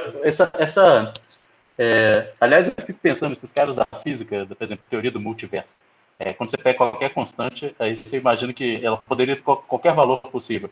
E que existe algum rincão do universo onde tem um mundinho desse jeito, sabe? É como se todas as possibilidades fossem, de alguma forma, atuais, né? Ou seja, uma teoria desse tipo é como se você igualasse agora as possibilidades epistêmicas, né? Porque não pode ser dispensada a priori com as metafísicas. Mas é uma teoria metafísica meio maluca, eu diria, né? Enfim. Tem gente que acredita nisso na física, né? Não, muito interessante. Alguém mais Só um detalhe. Só uma coisa, Sérgio. Se esse pessoal do multiverso estiver certo, aí certamente tem um rincão do universo com o mundo zumbi, sabe? Aí tem. Pode falar, Sérgio. É bom te ver. Bom te ver também, cara. A primeira coisa é elogiar a apresentação. Eu achei excelente. tanto a maneira como você apresentou o argumento do Chalmers, quanto as hipóteses, né, que você veio pensando para fazer a crítica a esse argumento. A minha pergunta, ela não diz especificamente sobre a sua apresentação, mas eu gostaria de saber a sua opinião sobre o que a gente pode chamar de generalização da sua tese, não é? Porque, pelo que eu vi, não é, o problema todo do Chalmers ainda está naquela premissa que vem sido desdobrada, mas ela é problemática desde o início, que é aquela passagem da modalidade epistêmica para a metafísica, ou da concebibilidade para modalidade propriamente dita, né, no sentido pleno, não é? Ok. O que eu gostaria de saber sua opinião é sobre a generalização dessa tese, não é? Que, de maneira geral, eu poderia dizer algo do tipo, de maneira geral, a gente não pode fazer isso, não é? O que seria uma posição bastante interessante, porque existe uma quantidade assim, significativa de argumentos filosóficos, né, que dependem dessa passagem, né, de concebibilidade para possibilidade metafísica, não é? Então, eu queria mesmo saber a sua opinião sobre a possível generalização desse procedimento que você adotou para criticar o Chalmers. Obrigado. Né? Boa pergunta, Sérgio. Agora deu vontade, né, de ter a teoria geral da relação entre modalidades e a metafísica, mas num certo sentido tem é como se a gente pudesse fazer um modus tollens, mas não pode fazer o ponis, nesse caso, que é basicamente você pode negar uma possibilidade metafísica a partir de uma questão de imaginação epistêmica, né? Então, se eu mostrar que pode ser eliminado a priori, foi para o saco também a possibilidade metafísica. Então, por exemplo, como é que a gente sabe que não tem um mundo com círculos quadrados? Isso aí foi um exercício de uma imaginação modal epistêmica que a gente pode eliminar mundos possíveis, sabe? Ou seja, nesse sentido funciona bem, para negar, sabe? Só o modus tollens. Né? Agora, se você quer afirmar a possibilidade de mundos agora a partir da imaginação epistêmica, ou seja, essa pergunta se eu poderia... se eu estaria disposto, então, a afirmar isso como uma tese geral, que isso não rola, né? Eu diria que não. Como um argumento decisivo, não. Pode ser um passo, assim, você pode imaginar uma série de coisas, tentar aí uma forma, né, de exercício, porque, de certa forma, qual que é o nosso guia para pensar cenários de possibilidades? É a exploração de alguma habilidade epistêmica nossa, que é essa imaginação, é a imaginação modal. Só que ela é um guia até certo ponto. Em última instância, depois você vai precisar, no caso aí de possibilidades metafísicas, se você quer afirmar a possibilidade de algo, não a impossibilidade, né, mas a possibilidade, aí você vai ter que colocar os fatos brutos do mundo aí na história, sabe?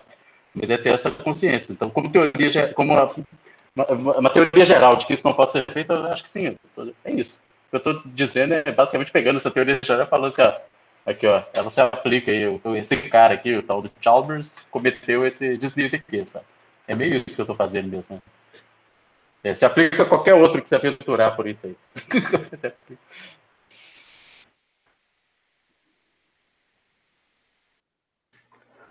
Eu tenho uma pergunta, mas eu não sei se tem nada a ver com nada. Primeiro, Marco, muito legal, valeu pela apresentação. A coisa que eu fiquei pensando o tempo inteiro durante a sua apresentação foi o seguinte: onde que eu arrumo um contra-exemplo para tudo isso que ele está falando? E aí eu fiquei pensando no caso da biologia sintética, né? Quer dizer, os caras trabalham com, num certo sentido, com modelos muito abstratos, por exemplo, de uma célula mínima ou então de sistemas genéticos alternativos, e isso está conseguindo ser construído num certo sentido, assim, está se materializando, né, está se tornando concreto. Então, se isso não caracterizaria uma passagem do que é concebível para o que para o metafísico, né, se isso não atingiria esse bridging point, principle, desculpa. Mas, ao mesmo tempo, aí eu fico pensando o seguinte, quer dizer, vamos supor que a partir dessa construção, então eu consigo construir um mundo zumbi. Mas, ao mesmo tempo, esse mundo zumbi depende da consciência que está nesse mundo aqui atual. Então, assim, nessa atualização fica... como se fosse essa petição de princípio, né? Se torna circular, no certo sentido. Então, assim, eu não sei se isso serve como exemplo, se é um caso interessante. Queria te ouvir a respeito. Valeu pela pergunta, cara. É o seguinte, você aponta para uma questão que, inclusive, no dia que eu fiz essa apresentação lá em 18, ou a versão, digamos, preliminar dessa aqui, o meu colega, né, o Rodrigo, fez uma outra apresentação em que ele trabalhava principalmente com esse livro mais recente aí do Chalmers, que é o Constructing the World, que é um argumento que era possível você fazer, escrutinar, que é o termo que ele usa, né? Processo de escrutinar, descrever todas as verdades da física a partir de verdades fenomenais. É como se, em última instância, fosse um pressuposto da própria teoria física, por exemplo, ou todo o vocabulário, enfim, da física, a existência de consciência, sabe? Mas aí, então, ele faz esse caminho, e o Rodrigo, ele explorava basicamente essa circularidade que você apontou, ele falando que o mundo zumbi ele seria impossível porque os próprios termos pressupõem, né, estados conscientes, né, da física. Aí o Chalmers respondeu de uma forma curiosa que ele falou que ele abandonaria então a tese do mundo zumbi completo, ou seja, onde todo mundo é zumbi. Ele pode ficar só com a tese de que pelo menos tem um zumbi lá, ou tem um zumbi que seja, sabe? Afinal de contas, essa conjunção P e não Q, que é o mundo zumbi, não precisa ser não Q, todo mundo é zumbi. Pode ser só o Marco Aurélio, lá é zumbi, sabe? O resto tá todo mundo normal. Então você tem a física, você tem tudo, mas só que tem esse cara aí que, apesar de ser uma réplica física minha, ele é zumbi, sabe? Então é claro que você pode enfraquecer agora essa tese do mundo zumbi, ou dizer que o mundo zumbi só é possível e ser acessado, né, a partir de um mundo não zumbi. É uma outra possibilidade. Mas o que a gente está dizendo é que ele é uma possibilidade contrafactual. Entendeu? Não precisa ser todos os mundos serem zumbis também, sabe? Mas então esse tipo de problema eu acho que dá para você contornar com esse tipo de coisa, né? Agora, quanto à sua outra pergunta lá, você falando eu esqueci até da biologia, né, biologia molecular, o que eu... Oi? Peraí que você está no mudo, cara. Sintética. Biologia sintética. Que, aliás, eu não sei o que é, né? Aliás, não consegui nem lembrar o nome. Mas só que o que eu fiquei pensando aqui é que qualquer teoria, isso vale para que eu falei no final sobre a física, né? Alguns domínios, né, teóricos, talvez eles possam ser compreendidos como descrições meramente estruturais, ou seja, todos os termos são descritos funcionalmente, a partir ali de uma função explicativa, né, de determinado domínio. O que eu acho é que talvez seja o caso da biologia sintética, mas não me parece o caso da microfísica. A análise completa da microfísica não me parece ser meramente estrutural.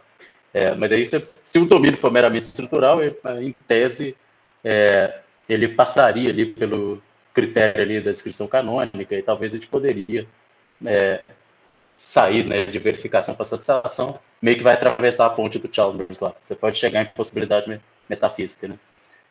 Mas que não é o caso enfim, porque o argumento fisicalista e o argumento zumbi, né, que vai criticar o fisicalismo, ele precisa de todas as verdades da física, não é pegar um domínio fechado aí de uma ciência particular e falar que ele é estrutural. Aí eu acho que é uma tese complicada dizer que toda física é meramente estrutural. Mas enfim. Eu queria, se eu puder falar um pouquinho, complementar essa dúvida do Francisco, que eu também estava com a mesma dúvida, e eu estava também pensando, antes de mais nada, obrigado pela palestra, muito boa. Tá bom aí em São João, ou Marco Aurélio? Eu tô em BH, na verdade, eu moro em BH, né? Agora eu não vou mais a São João tá. Desde a pandemia aí, né? Então tá bom. Voltando à minha pergunta, porque assim, eu também estava aqui pensando em contra-exemplos, né? E eu também já tinha pensado nisso que você acabou de argumentar, que tipo assim, não precisa pensar num mundo exatamente igual, ou numa outra pessoa, que nem se falou, um outro Marco Aurélio exatamente igual, tanto sei que lá, só que não tem essas concepções.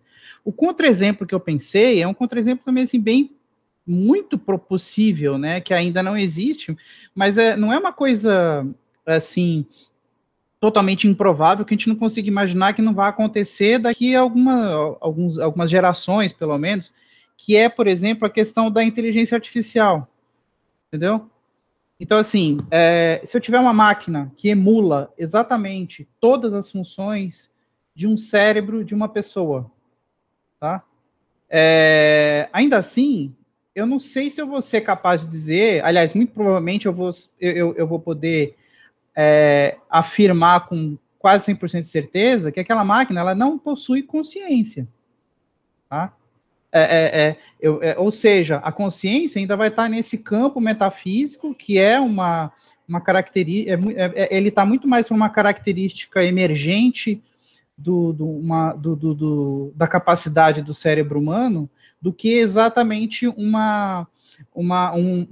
produto direto do cérebro humano. Você pode reproduzir, como eu falei, eu acho que, como eu falei, não é ficção científica a gente imaginar que daqui a alguns anos, daqui a umas gerações, sei lá, as pessoas consigam emular todas as capacidades de um cérebro humano numa máquina.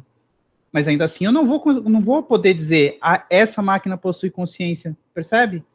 Então eu não sei, essa questão da inteligência artificial, ela ainda me pega muito forte, nessa questão de conceber se a consciência ela é realmente essa coisa metafísica, não sei o que lá, e aí isso corroboraria a teoria do mundo zumbi, ou se não, eu não sei, eu ainda estou meio que em suspensão de juízo aqui. Oi, Cristiano, que de certa forma, a questão da inteligência artificial, a possibilidade de você construir, então, digamos, um robô, e aí depois aí você vai e pergunta se esse robô tem ou não consciência. A resposta a essa pergunta, eu posso simplificar aqui. Eu sempre falo que é possível uma máquina que tenha consciência, né, experiência consciente. Um exemplo sou eu mesmo, sabe? Em certo sentido, você tem um sistema, né, maquinal, sabe, que funciona com a mecané, né? Enfim, igual quando o Descartes descrevia, né, a estrutura, né, da natureza como uma máquina, né? Um corpo de um animal. É da Apple? Pois é, não. É da Apple? Eu acho que o mecané é da Apple? Eu acho que é uma marca pior, porque dá uns bugs na minha máquina aqui, mas enfim, o fato é que há uma descrição que seria uma descrição propriamente mecânica, né, maquinal, né, dessa coisa que eu sou, e essa coisa que sou eu, que é um determinado tipo de máquina, mas não um artefato humano, uma máquina, digamos, natural, né, ela tem experiências conscientes. Eu mesmo fiz uma máquina, porque se você pensa, por exemplo, no sistema de inteligência artificial, se os procedimentos, os algoritmos, né, que fazem ele funcionar, eles deixam de ser transparentes, né, para esse criador, ou seja, se ele vira uma caixa preta agora para nós mesmos, então você pega um sistema com um processo de aprendizado que desenvolve novos algoritmos, vai ficando cada vez melhor. É basicamente igual a gente, ele aprende interagindo e no final ele aparece aí para mim e fala, e aí, criador, tudo bem? Eu falo, você está falando, sabe, a máquina que eu fiz, né?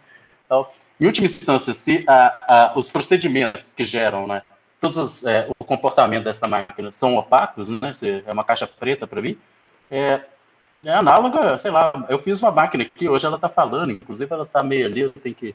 É a minha filha, com 8 anos, sabe? Eu fiz o modo tradicional, não fui no laboratório, mas aí depois ela cresceu, sabe? Desenvolveu habilidades de vários tipos e ela tem consciência. Eu não tenho, é claro, a leitura de todos os processos internos dela, como é que funciona, sabe? Então, se a gente, em tese, fizer uma maquininha que vai crescer igual a minha filha, depois ela aparece falando e tal, ela pode ter consciência ou não? Como é que eu vou saber, cara? Em tese, sim, os mesmos critérios que eu uso para acreditar que a minha filha tem consciência, sabe? Mas eu não vejo nenhuma impossibilidade, né, dessa criação, sabe? Ou seja, eu não entendo essa afirmação de que a inteligência artificial... É claro que se você pensa em determinados modelos computacionais, num modelo, uma arquitetura, né, computacional específica de uma máquina de Turing, sei lá, expandida, que essa nunca vai poder ter estados conscientes, isso eu entendo, porque talvez ela tenha limitações ali de determinado tipo. Agora, se você pensa ali, que o seu sistema vai ficando mais complexo, no final ele parece o nosso cérebro, aí tem processamento paralelo, tem uma porrada de coisa acontecendo lá. Abre N possibilidades, esse sistema interage ali, brinca com outros sistemas, tem uma infância feliz, e no final tá ali falando que sentiu dor, cara, e eu não sei mais o que dizer, sabe? Essas intuições, elas desaparecem, e não me parece não há nenhum elemento para mim, nenhum argumento que me parece impossibilitar isso em princípio, que esse sistema, essa máquina venha a ter estados conscientes. Mas aí a questão toda no final vira o seguinte: usar a possibilidade da inteligência artificial como um tipo de argumento zumbi vai cair no próprio caso do argumento zumbi, que eu entendo. A possibilidade ou não dessa máquina ter consciência, ou a possibilidade ou não do mundo zumbi, vai depender aí de uma série de coisas que... Isso não vai servir como um contra-exemplo intuitivo, né? A possibilidade ou não de uma coisa ou outra acaba ali não sendo guia para nada, porque pode ser ou pode não ser, sei lá, depende do mundo, depende... Talvez essa máquina aí que eu criei, ela é um zumbi, mas eu acho que ela é igual a minha filha. Mas aí como é que eu vou saber, cara? Não tem nenhum princípio, não tem nenhum elemento em princípio que me diga agora, que me dê uma resposta tão simples, sabe? É claro que talvez o melhor exemplo nem seja... Aí é melhor pensar no zumbi mesmo, nem seja pensar numa máquina. Pensa uma máquina que agora é igualzinho você, Cristiano. Ou seja, réplica molécula por molécula, toda a estrutura microfísica. E eu criei. Então agora eu fui no laboratório e fiz o Cristiano Frankenstein. E aí esse Cristiano me aparece falando, eu adoro suco de graviola. Aí eu falo assim, mas será que esse cara é um zumbi? Mas como é que eu vou responder essa pergunta? Porque nesse caso você mantém a questão propriamente fisicalista. Porque se você pega outra base física, ainda fica mais difícil ainda. Porque você começou a manipular o mundo e você não sabe o que pode sair daquilo. Mas uma igualzinha a você poderia não ser consciente, né? E só porque eu fiz não vai poder ser, acho que a gente continua perdido, as intuições não vão ajudar.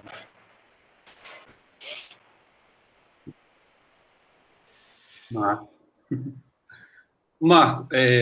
uma coisa que eu fiquei também pensando na hora que você falou sobre as duas relações semânticas é que, embora você tenha falado, assim, me corrige, assim, eu posso estar entendendo errado, assim, embora você tenha falado em maximalidade de cenários, maximalidade de cenários não tem o mesmo sentido de maximalidade de mundos, né? Quer dizer, cenários são descrições incompletas de mundos. Esse é o seu ponto sobre completude, né, que você tinha apontado, é isso? Eu começo pressupondo a definição que ele faz de que um cenário seria uma descrição máxima, né? Enfim, maximal ali.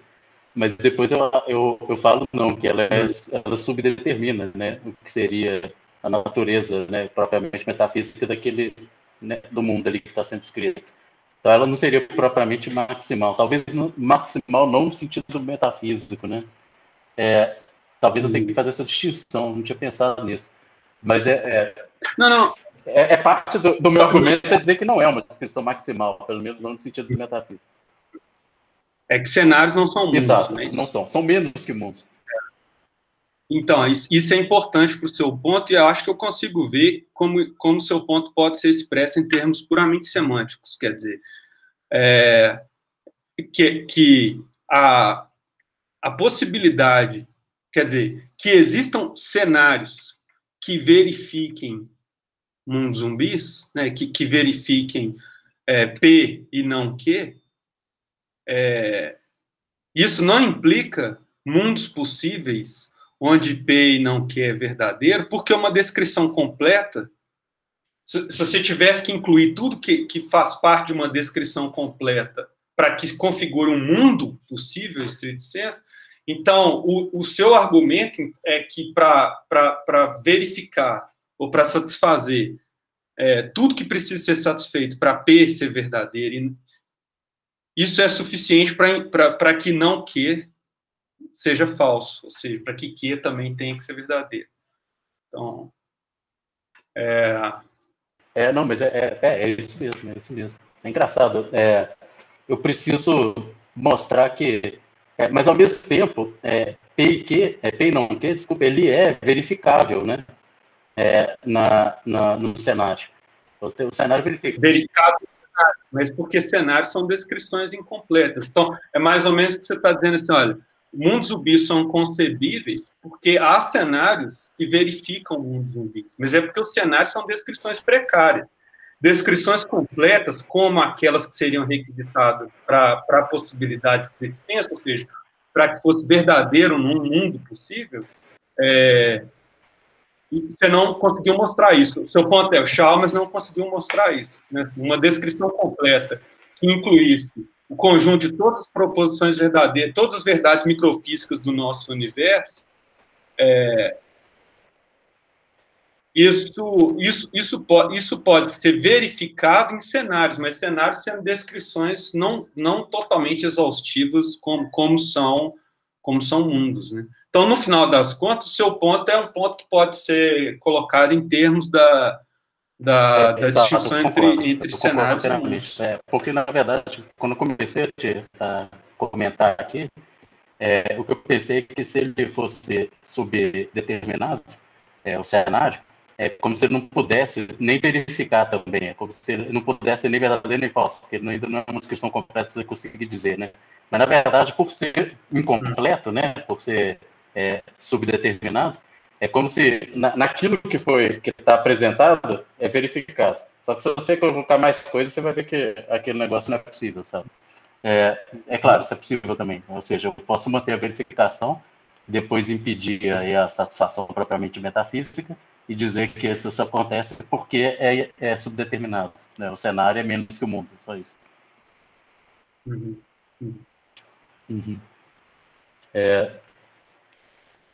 Bom. Não, bem legal. Depois especificamente sobre isso, aí eu queria conversar com você, porque aí, na verdade, porque o que acontece é que a semântica de mundos enfrenta outros problemas por causa desse mesmo vício, né? Mundos são descrições excessivamente exaustivas, né? Mundos exigem demais para expressar a possibilidade. E, em particular, os fenômenos que não são... que a descrição de mundos não é fino o suficiente para distinguir fenômenos chamados de hiperintencionalidade, né? Não os fenômenos de intencionalidade. E aí, para isso, tem duas alternativas. Admitir mundos impossíveis ou admitir situações, ao invés de mundos.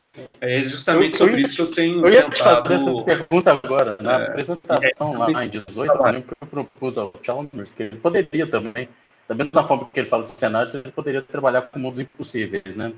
Entender que o mundo zumbi é como se imaginasse um mundo impossível. Na hora que eu lembro de você... Quando foi? Eu vi você falando recentemente que você está trabalhando com o mundo impossível. Foi no evento aí da INPF, como é que é? O Encontro Nacional de Pesquisa e Filosofia. Na sua fala inicial lá, você falou um pouco da sua pesquisa aí do como é que é? Ai, cara, é uma questão é o Deus, como é que é? É um mentiroso divino? Exato. Aí você falou que também está trabalhando com mundos impossíveis e tal. A verdade é que quando eu falei nesse negócio, eu me lembro que depois a gente encontrou, enfim, um dos encontros que a gente teve aí depois dessa minha fala lá, que eu lembro que eu te falei, não sei se você vai lembrar agora, eu falei assim, cara, eu tô mexendo com os negócios lá de filosofia da mente e tal, contrapondo um argumento lá, mas que envolve lógica modal, enfim, explorar aí o espaço de modalidade. Eu estava querendo mexer com o mundo impossível, e aí eu lembro que eu pensei até em apresentar um treco para você, tipo um esqueminha de como eu acho que isso poderia ser pensado, e fazer um trabalho junto com você sobre isso, né? Mas aí depois esse negócio todo morreu, lá aqui para um lado, mas eu gostaria até de ouvir de você, agora que você viu eu falar sobre tudo isso, como é que você, essa semântica que você trabalha, seja de situações ou de mundos possíveis, como é que você associaria, por exemplo, essa noção de cenários? Por acaso, uma situação para você seria algo parecido com o que eu estou chamando de cenário? Ou não? Ela é centrada, né? Como é que é o mundo centrado? Como é que você trabalha essas noções? Não, assim, o jeito que eu faço, talvez não, mas tem um monte de semântica de situações alternativas, né? Assim, uma diferença substancial é que não precisa estar restrita à modalidade epistêmica, né?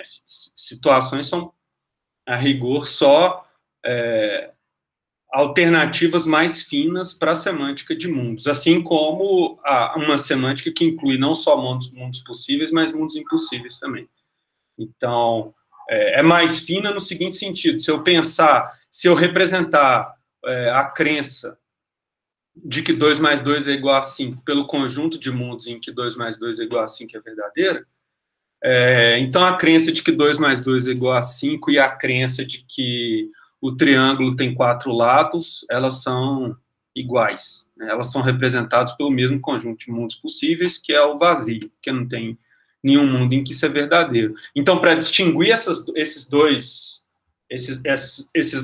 crenças, eu tenho que admitir mundos impossíveis, certo? Então, uma saída mais fina para resolver esses problemas de modalidade, que são chamados hiperintencionalidades, fenômenos de hiperintencionalidade, porque são fenômenos de intencionalidade que a semântica intencional usual não resolve. Uma saída é mundos impossíveis, a outra saída são situações. Situações do jeito que eu tenho trabalhado incluem situações impossíveis também. Situações inconsistentes ou fisicamente impossíveis. A distinção entre situações e mundos é só que situações são pedaços de mundos, mais ou menos no sentido que você está apresentando aqui sobre cenários. Cenários são descrições não exaustivas pela razão de que elas são restritas ao que é centrado do ponto de vista do agente. É interessante, né? Porque o cenário ele é pensado como uma descrição maximal, né, lá pelo Chalmers, e amplamente coerente, né? Agora, o interessante desses mundos possíveis e cenários, né, de mundos impossíveis, né, que seria um pedaço desse mundo impossível, é que, basicamente, o que eu imagino ele fazendo, até para que ele admita, por exemplo, um mundo em que tem um zumbi, ou que tem um círculo quadrado, ou qualquer tipo de impossibilidade que você quiser, sabe? Você vai ter que cercar esses pedaços e isolá-los, né, para evitar o princípio da explosão, né? Então, você pode ter verdades nesse mundo e, ao mesmo tempo, tem círculo quadrado, sabe? E tem outras coisas esquisitas, sabe? Mas aí ela não explode para o outro lado, né? Basicamente, trivializando tudo nesse mundo, né? Mas aí, se você trabalha dessa forma, é interessante. Você pode imaginar que, em vez de eu imaginar, já que eu nego que cenário seja uma descrição completa, que ele está tão subdeterminado, é imaginar que ele é um pedaço de um mundo impossível. O mundo zumbi é um pedaço de um mundo impossível. Exatamente. É uma boa forma de pensar, interessante. Aí talvez tenha uma discussão interessante do ponto de vista das teorias sobre a consciência, que por exemplo, o Chalmers defende, não exclusivamente o argumento modal, mas sobre até que ponto a gente pode argumentar que todo cenário em que todo cenário que verifica mundo zumbi é um pedaço de um mundo impossível. Esse aí seria um argumento mais forte, o argumento do tipo do que você queria inicialmente, para defender. Se um dia eu tiver saco de desenvolver essa ideia, eu vou mandar para você, cara, para a gente trocar uma figurinha. Não, mas é legal. Deixa eu só fazer pode fazer uma questão e Marco, beleza? E aí, meu caro Daniel De Luca, fala aí, cara. Na verdade, é uma questão assim que acompanha, que tenta acompanhar a sua trajetória, assim, eu acompanho desde há muito, né? E eu me lembro quando você voltou do Texas, então você tinha, acho que você chegou a publicar algo sobre qualia, sobre aspectos fenomenológicos da experiência, e isso parecia, pelo menos a mim, assim, te levar para o lado do Chalmers, assim, e desconfiar muito do fisicalismo. E aí agora, de repente, você te veja um fisicalista, assim, quer saber se é que mudou alguma coisa, se é possível acomodar essa mudança em um quadro. Segunda coisa, assim, rapidinho, já para emendar com essa questão, quanto a sua resposta ao Cristiano, hoje em dia você aceitaria uma posição como a do Dennett, por exemplo, para dizer que pouco importa se esses sistemas têm ou não de fato consciência, né? O que importa é que nós usamos um vocabulário intencional para descrever o comportamento, né? Então a gente resolve a coisa em termos pragmáticos, no mind reading, que te permite predizer ações, né? Mas não é uma boa pergunta saber se os sistemas têm ou não consciência, se há ou não um nível qualitativo. O que você acha? Opa, só uma coisa, seu microfone estava meio estranho. Essa última questão que você falou, você citou uma pessoa que eu não consegui ouvir quem que é. O Dennett. O Dennett. Tá. Não, mas é que vamos começar então da primeira. Quanto ao meu fisicalismo, ele é eu posso dizer que desde que eu sou criancinha pequeno lá em Babacena, que eu sou fisicalista, eu não mudei disso não. É claro que o fisicalismo ele vem em vários sabores, né? Baunilha recheado, sabe? Enfim, tem vários tipos, né? E eu sou um tipo específico de fisicalista. No caso, se você pega, né, o Chalmers, é interessante porque tudo que o Chalmers fez, eu vejo que tem na introdução do The Conscious Mind, lá em 96, ele começa meio que... É uma introdução que eu acho maravilhosa. Aliás, eu só fiz traduzir isso para passar para aluno, porque uma introdução ao problema da consciência é bem a introdução do The Conscious Mind, é um excelente texto. Mas aí, nessa introdução, ele faz aquele panorama geral e tal, mas aí, nesse panorama, ele fala assim, olha, parece que o povo aí, né, da filosofia da mente, ele se divide em dois tipos, né, tem os fisicalistas e os não, né, mas esses fisicalistas, eles vêm de dois tipos, tem o que ele chama de fisicalismo A e o fisicalismo tipo A, né, e tipo B.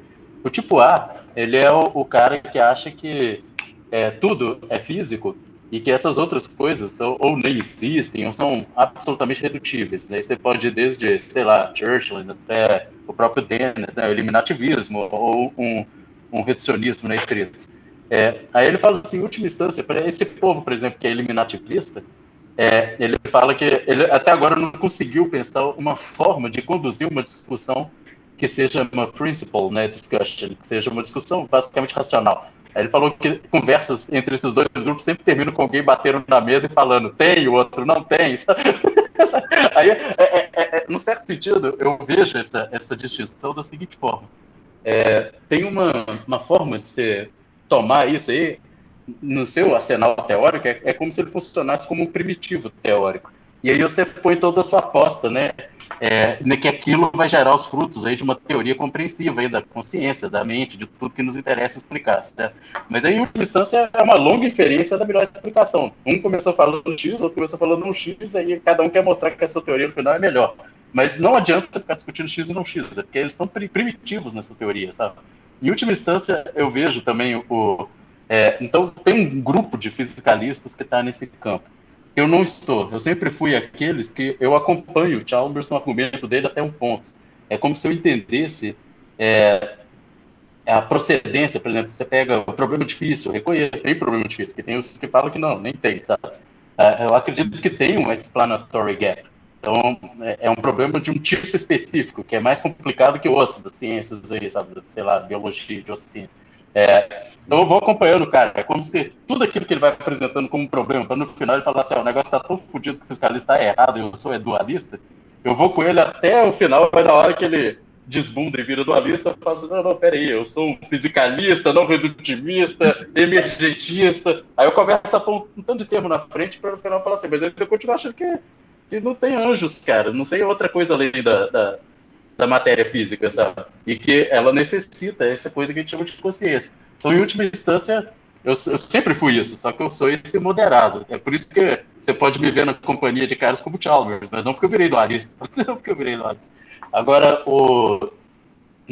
quanto à outra questão do Dennett, é uma postura muito mais radical. Aí é aquela história. No final, a gente vai bater na mesa. E eu acho que ele não explica uma série de coisas, sabe? Mas ele acha que eu não explico uma série de coisas. E ele tá certo, aliás. Mas só que ele tá errado quanto a ele mesmo. Então, no final tá todo mundo ali fazendo as suas apostas, mas eu não saberia. Talvez eu concorde com o Chalmers que eu falei. Tem certas questões ali que são primitivas, né? A gente começou fazendo... e depois a gente fica velho demais para voltar atrás. Eu não digo nem eu, não. Eu acho que eu também já passei do Rubicão, sabe? Mas o Dennett, certamente, esse aí, então tem até que respeitar o cara, enfim, já passou no Rubicão há 20, 30 anos, você vai agora encher o saco para ele voltar e rever aquele princípio que ele fez lá em 1980? Não tem condição. Você já falou que não conversa mais com filósofos. Como é que é? Que não discute mais com filósofos. O Dennett já falou que não discute mais problemas filosóficos. Eu sempre tenho a sensação de que o Dennett, ele deixou de jogar o mesmo jogo que eu, e os meus, né, o meu grupo. Ele deixa de tentar explicar certas coisas. O fato de um problema parecer cabeludo demais, uma das formas é você dizer que ele nunca vai ser resolvido, porque ele está mal formulado, aí você começa todo de novo de forma radical, revisionista, sabe? Alterando todos os termos dessa questão. É isso que o Dennett fez. Aí eu sempre acho que ao fazer isso ele resolveu parar de discutir o problema cabeludo e começou a fazer outra coisa, sabe? Beleza, Matheus. Valeu. Valeu, Dani. Bom, alguém mais quer colocar alguma coisa? Depois do fisicalismo de baunilha, eu acho que vai ser difícil superar, mas... Bom, se não tem ninguém mais, eu vou agradecer de novo pela excelente apresentação, Marco Aurélio, discussão muito legal, contribuiu bastante para o nosso grupo. Espero que você continue contribuindo, volte outras vezes para falar e sinta-se convidado também para acompanhar sempre que tiver alguma coisa aqui. E é isso, cara. Obrigado, valeu, agradeço a obrigado, todos. Vou encerrar a gravação aqui. Vamos ver esse pessoal todo aqui. Tô vendo o Henrique Franco ali. E aí, Zé? O Daniel,